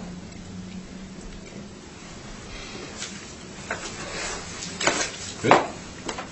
Thank you. Thank you for coming. Yes. We will take a 5-minute recess and then we'll see you. It's just warm here. Yeah, it's nice and warm. Well, it's warmed up like this.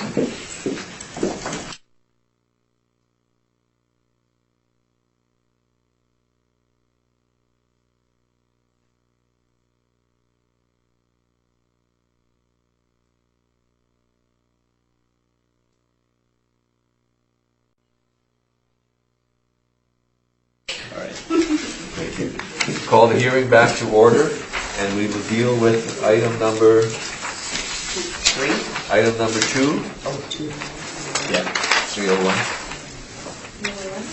301 Arlington. Good day, Ms. Jones. How are you today? I'm fine, thank you. Good. Would you like to swear in or affirm? Yes, Please say your name. Please state your full name. Diane, document CUNT. And you swear the evidence you're about to present is the truth, the whole truth, and nothing but the truth, so help you God? Yes. Thank you. And do you have evidence for the first property that you would like me to pass out? Yes.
Makes 2 pieces of paper for each of them. Yes. So this is because I forget my paper document on the bus. So now it's all mixed up. I'm sorry about that.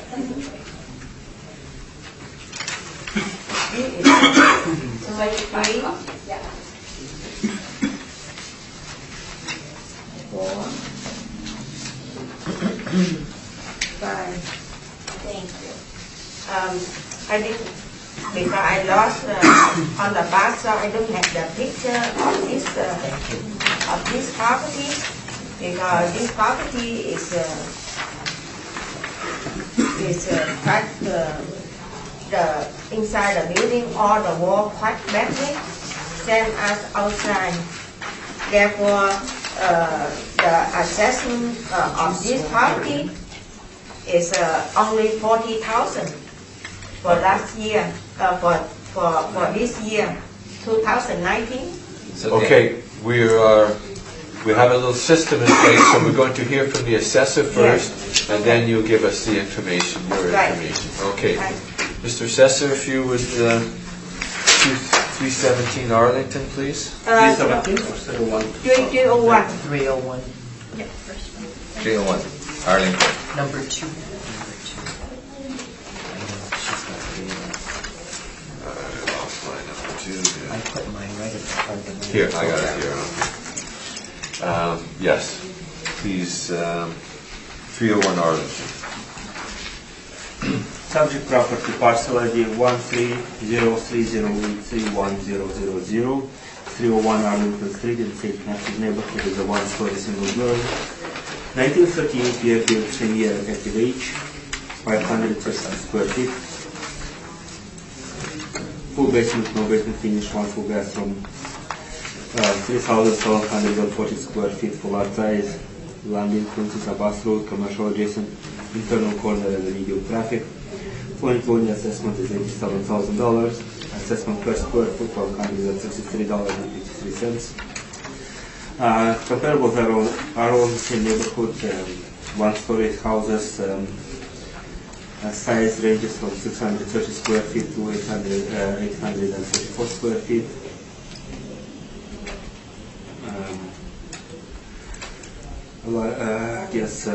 Comparable to flat basement finish, and detached single car garage, otherwise other comparables do not have basement finish or garages. Lot sizes ranges from 2,650 square feet to 2,510 square feet. Influences are reported on the sales report. Time adjusted sale price ranges from $118,600 to $195,600. Time adjusted price per square feet ranges from $142.21 to $303.26.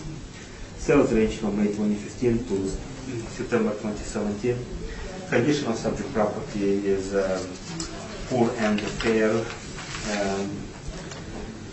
Poor for interior and fair for exterior. House is in very poor condition. Reflected in the assessment of $87,000, which is below the properties that have sold. The lowest sale we have is $118,000, $600 time adjusted. And the same neighborhood, the property on comparable number 2 sold for $156,000. So therefore, the assessment appears to be supported by the comparable sales. Adjusted for condition. Thank you very much. Thank you. Would you like to ask the assessor some questions? Yeah, so how much the increase the property tax for this area? How many percent Increase. from 2018 to 2000? Okay. Increase is 3.55%. 3 point. The average assessment increase is 3.55% for the market area.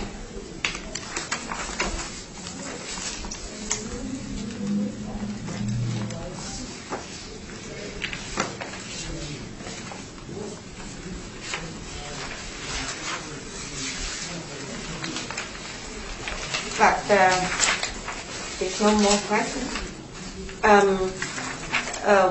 Why you don't pick up the somehow the small house like this house? Why you pick up all is a big house? How can we can comparison the orange to the apple like that? We cannot comparison like that, right? And why you don't pick up somehow is have a poor condition to compare my this property. If there are sales in the poor condition, and those are the lower property, like what I was focusing on is that properties within closer proximity, staying within the area, as well as the lower end ones.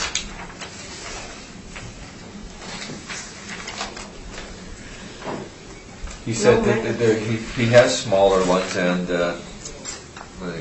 any more questions? No. No? Okay, we'll see if the panel has questions of the assessor. Mr. Murray? So, I guess when you had the information that it is really poor and fair area of the house, the condition of the house, have you gone inside? No. Been outside, we looked at it from outside, yeah, so I can show you the pictures we have taken. Let's see, it was inspected earlier by a different assessor, and yes, it is in a very poor shape, so condition is adjusted.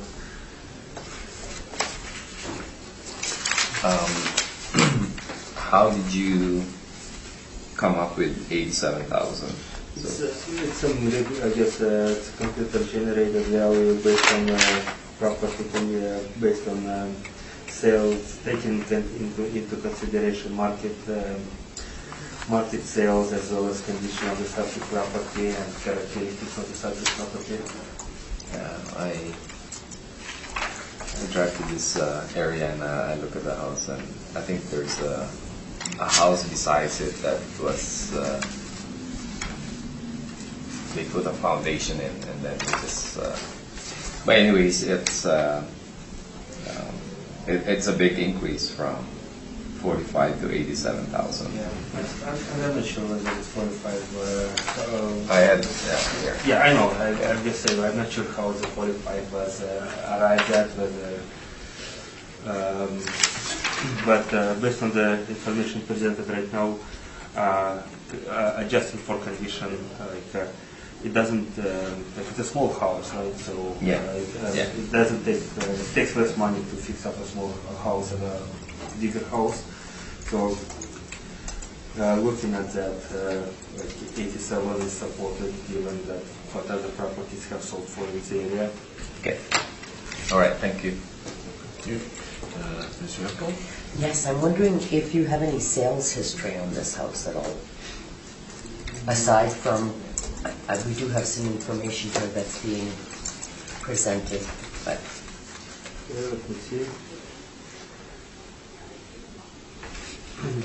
Yeah, there is a post-reference sale. Post-reference sale. I'm not sure whether it's a bona fide sale or just a transaction in the land titles office to add or another person to the title, for example. So I cannot say whether it's a bona fide sale or not. Give me a second. So there is a February 2019, there was a post-reference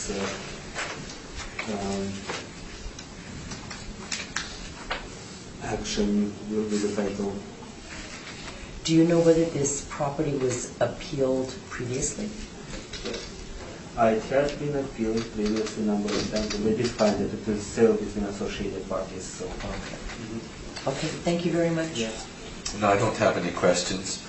So if you would like to tell us about your property? Yes, this property, I remember the appeal is 10 years ago. 10 years ago, and at that time I had been some the side like this comparison property, and they sell at that time is like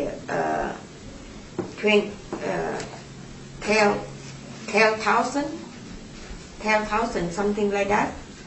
Those numbers don't matter so much anymore. Tell us about what it's like now and what value you think it should be. I can find because I don't have all the information, and also this property right now is not belong to me. It's belong to someone else. They just asking help from me to help they go to here to have the hearing.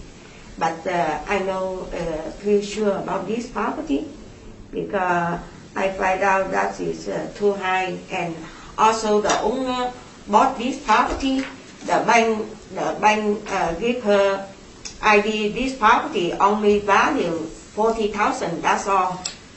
Therefore, she bought this price 40,000 on February 2nd this year.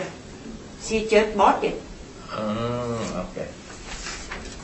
She just bought February 2nd, 2019, 40,000. Sure. Okay. And the tax you can see on 19 is 45. That's why it's far away. It's too high. So the owner feel is really sad, you know. And besides that, they did not give her 700 credit for homeowner credit also. And Mixie is feel really sick. She is a low income. How can she pay 700 more? Taxes. Yeah. Okay. Well, Everything like that is find out is really unfairly for her. what's the condition of the? Have you been in the house lately? Yes. I just come in to see her house. Just like the same is everything teared down, and the assessor do come into this house on this January to inspect this property. Oh, okay. And I forget to bring her name. The assessor do come in this property on January this year. Okay. Do you have record of an inspection in January? I have mentioned this. This was an inspection done. It was in poor Yeah. shape. That's Yes. right. Okay. Yeah. So they have lowered the assessment because of its condition. Yes, and the assessor come in this house. They have tell the owner they will stay the same assessment. They not increase at all because still the condition still like the same. So that's how the owner get told by assessor. Okay.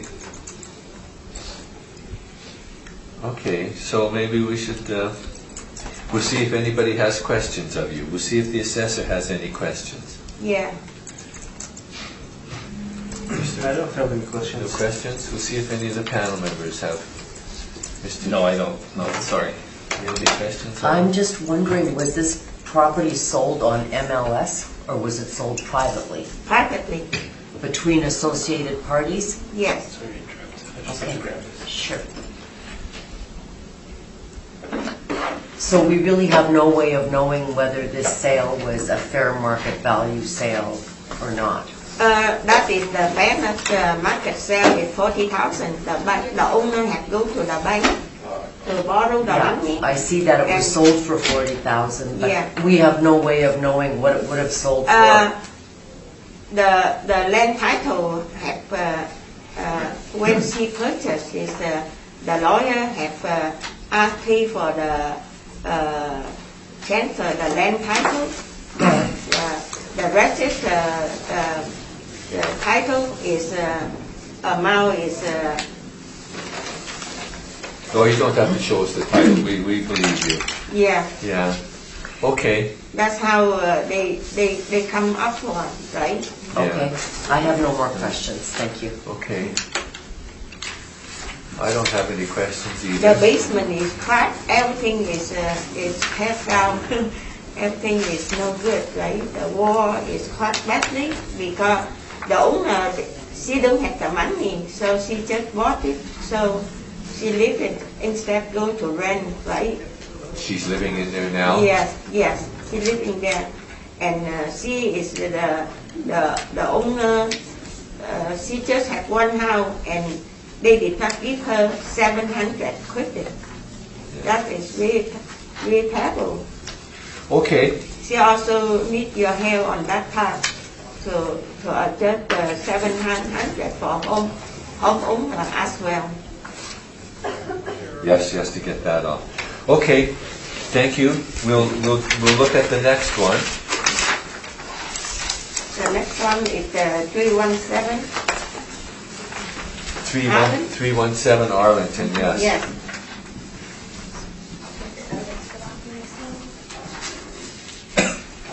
What was it? This one was 301.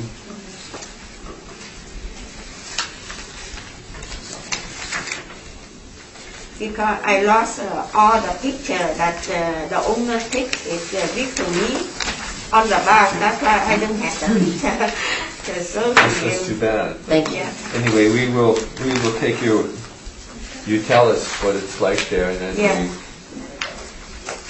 And again, the assessor had been going to this property on January this year. Yeah, we have to let the assessor go first to present his I'm invoice. sorry. That's okay. he's going to tell us about 317 Arlington now. So parcel ID 130-308-36000, 317 Arlington Street in St. Matthews neighborhood. One-story single dwelling, 759 square feet, 1930 year built and defective age. Has a basement finish, 2 full bathrooms, central air conditioner, detached multi-car garage, 2,510 square feet for lot size, influences bus route and medium traffic. 2020 assessment $142,000. Assessment per square foot $187.09. For the four comparables, they're all on Arlington Street. They're all in St. Matthews neighborhood. One-story single dwellings, similar.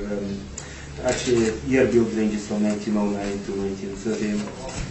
Effective age ranges from 1930 to 1969. Size ranges from 773 square feet to 800 square feet. All have full basements and basement finishes. Comparable 4 doesn't have any garages, otherwise comparable to have garages. Lot size ranges from 2,500 square feet to 4,423 square feet. Land influences are listed on the report. Time adjusted sale price ranges from $157,900 to $230,100. Time adjusted sale price per square foot ranges from $204 to $297. Sales took place between August 2015 to March 2018. That's all I have. Thank you. Thank you. Would you like to ask a question of the assessor? No. Okay. We'll see if the panel would like to. Ms. Rempel? I have no questions, thank you. Mr. Have you visited this place, actually? Same as the other ones. Another assessor drove by, took some pictures. Yeah, it looks. Actually, I forgot to mention it's fair condition. So, Fair? Yeah. So it does show in the picture. If you panel members want to take a look at the pictures, I'll actually get the pictures right here. So you can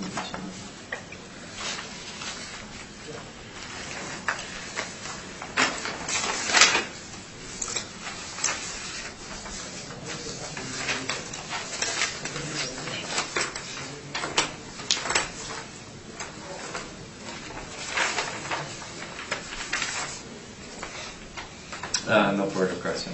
Okay, thank you. Ms. Rempel? No, I have none, thank you.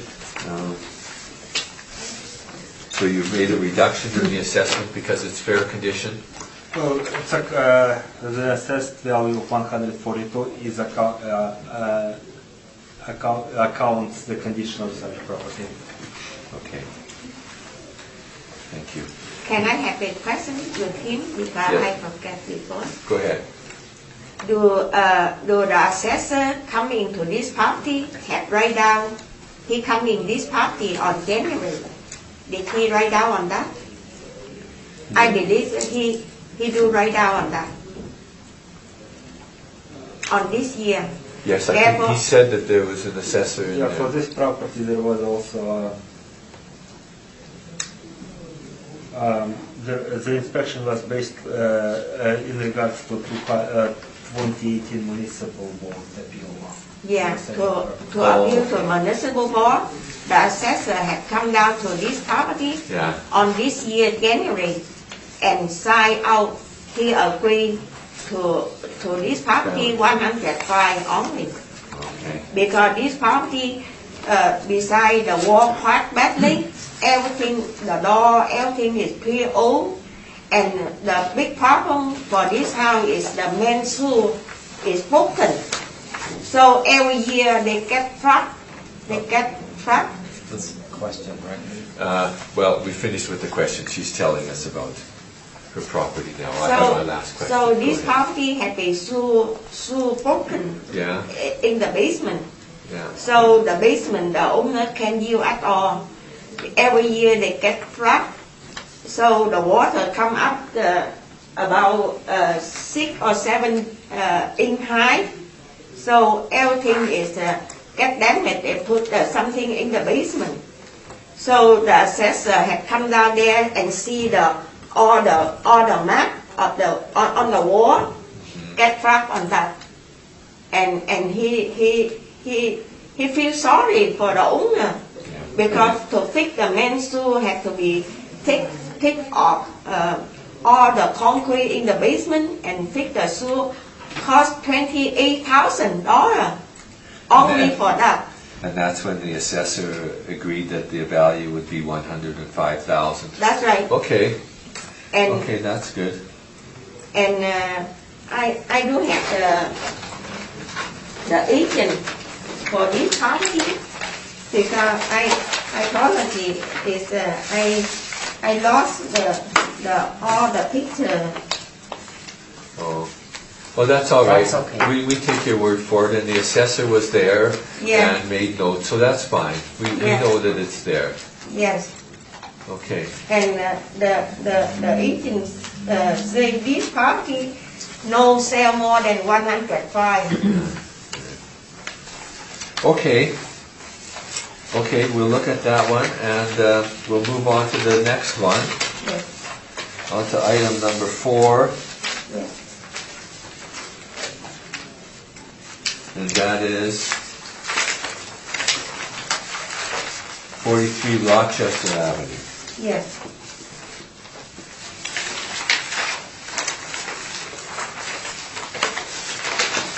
Okay, we'll start with the assessor on that one again. What can you tell us about the property?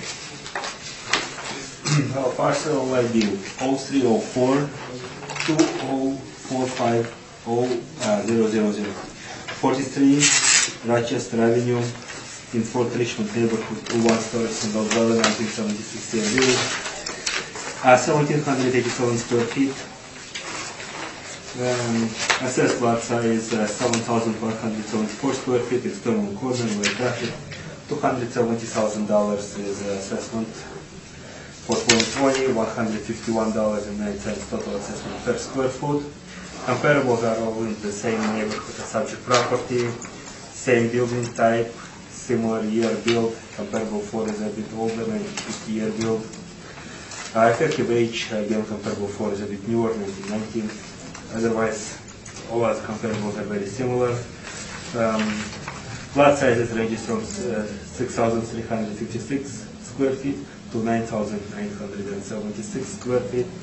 Time adjusted sale price ranges from $408,800 to $439,500. Price per square foot ranges from $191 to $246. Sales range from October 2016 to January 2018. Let's see. Again, the property has a fair condition on it because some pictures that I'll pass on. It seems like there's some degree of renovation going on for the house for quite some time. It appears that it's been going on for a while. Therefore, the assessment of $270,000 is reflective of it. As you can see, the market value of similar properties is much higher in that neighborhood. That's all I have. Thank you very much. Thank you. I'm sorry, can I get back to 3117? Because the owner also asked your adjust the 700 for the owner tax credit.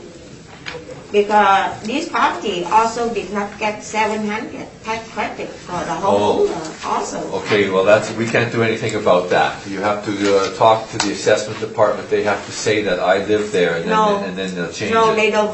They ask I come to appeal here. That's why I have to appeal here. The homeowner also is the first buyer. And she only had one house, and she did not get 700 tax credit. We can't deal with that. Yeah.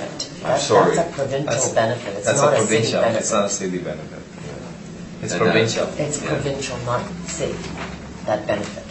Yeah, but the city tracks it, but if you have to be your own house, but we can't deal with that anymore. We're going to deal right now with 43 Rochester. Yeah, and 43 Rochester is the assessor also come to 43 Rochester on January this year also. Okay. And he had put down is poor condition from outside to inside, because this is the picture. So for this property, I only have this picture there. Okay, we're going to ask the assessor questions right now first. Yeah. So I'll ask him, if you want to ask him, I'll ask him what the inspector said when the assessor inspected it in January. Do you have a note of any kind? It was inspected in October of 2018. The renovations are still going on. Okay. And there's some allowance for its condition, etc. That's why it's lower than the other. Exactly. Okay. So the assessor was there and they know it's... Yeah. Okay, we'll and see. The assessor told the owner is on January say will be the same, not increase at all, because no value for the property like that. Okay. So Well, it's deal with that. 260 for last year, but for this year 270. That is the owner feel is just can't believe it. Okay, we have to see if there's any more questions. Any questions of the assessor? No question. Okay. I'm Okay. wondering what the Sorry. increase, for the assessed value was in the Port Richmond area between 2018 and 2020. 2018 and 2020, that would be 6.96.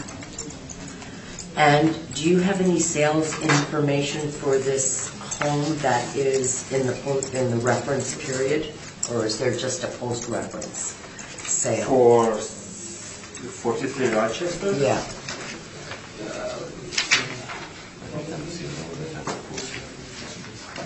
Well, we don't have to think she presented evidence for this one. Did she? Oh, no, okay. I don't know if she's got other evidence. I'm not, let's see, I don't see any sale records. Okay. No? Thank you. That's all my questions. Okay. I have no questions, so you can tell us about Rochester now. Yes. Can I have a question with his first, please? Sure. Go ahead. What the percent increase in 43 at the Port Richmond? Yes, there is an average was in the area 6.96%. That is for the house, though house is good condition, right? That's average. But not, Average over the neighborhood. Yeah, not for the poor condition. This house is, you see the extra falling down, the roof was leaking, and the sidewalk is rustling like that, and the frame is really old, and the condition is the air conditioning is not working. Oh yeah. Everything is not working, and the assessor come down on January. He looked on that, so he said, okay, he agreed 260 for this property. So he asked the owner sign on that, So to resolve, don't need go to don't need to go to hearing for at municipal board. So we'll ask the assessor what the previous assessment was? The municipal board changed the value for 2018 at $260,000. 260? Yes. 260? Yes. Okay. Okay, thank you. And we've seen the pictures. Yeah, and you can see the picture in here. Again, the window is real old. This is the condition. The window is really old. They are frozen. How old is that picture? This picture is 19. Because those were 2017. These are yeah. 15, Yes, 2015. Okay, so Yeah, but the assessor come down on this January. He looked on the October. picture. It's, October. Yeah. But when No, not October. December or January. Not October. On January. when did the owner purchase this property? It's 2000. I don't know. 2000.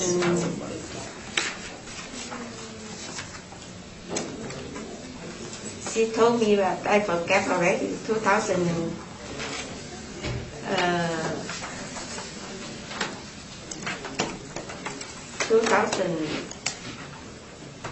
1992. Oh, Long time. Okay. A long time. Yeah. long time. Yes, a long time. Okay. 1992. That's right. Any renovation? No, They're but doing she, renovation now? yeah, because she in one time the furnace is broken, so get the house, get the water line broken, Yeah. so everything get damaged. The wall and the furnace. You see the fireplace get rust. Oh, yeah, okay. Fireplace get rust, so you can see all the in the house is have no flooring because the water line broken, so everything damaged. Because the furnace was broken when she go to holiday at Toronto, and nobody know, and then come back is everything is get, and the door all the door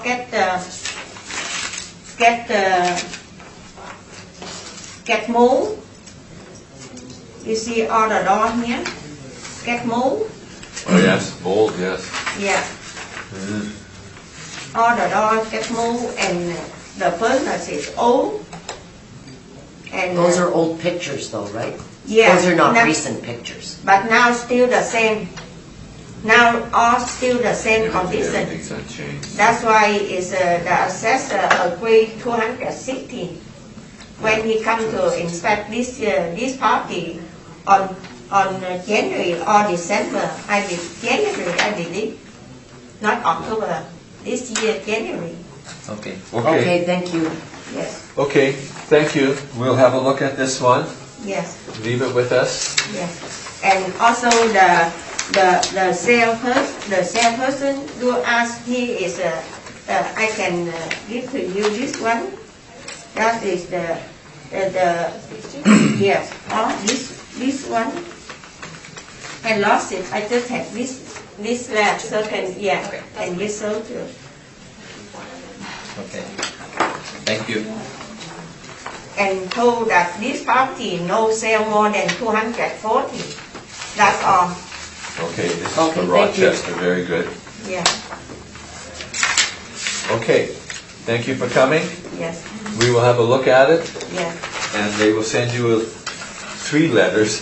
They will send letters to the, I guess, to her as soon as possible. Yes.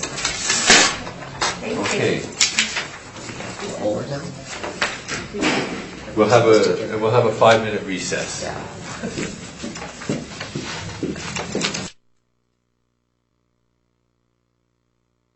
Flu shot?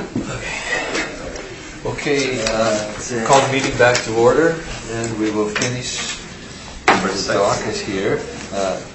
Item number 1 Did you get in contact with the? That's 51. Ah, sorry. Here's my list. Number 6. And number 7, right? 6 and 7. 6 and 7, number 6, Stella Avenue. Any contact with?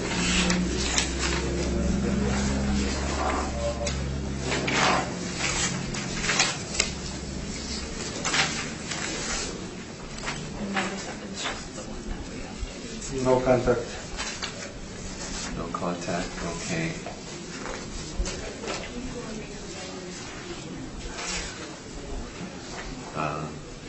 No.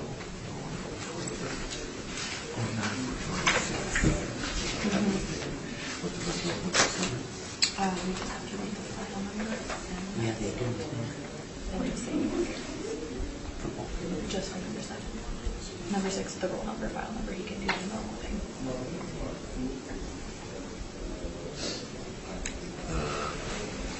What about number 6? So number 6, he can do like read the roll number, read the file number and the value and everything, and just it's a regular Miller thing. But number 7, he was reading the file Miller and then saying that there's no difference.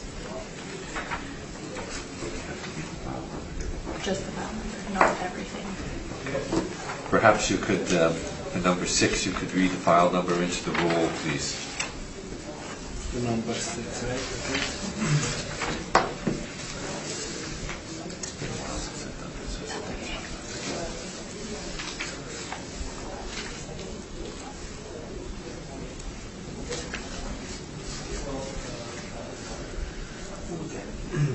So parcel ID 14002607000, file number 193002. Thank you, that's good, and you said that there was no contact with this one. And number 7, if you could read number 7 in to tell us anything about it. Yep. Okay. Number 7 is what we don't need to hear anymore. Yes, okay. That's vacant land.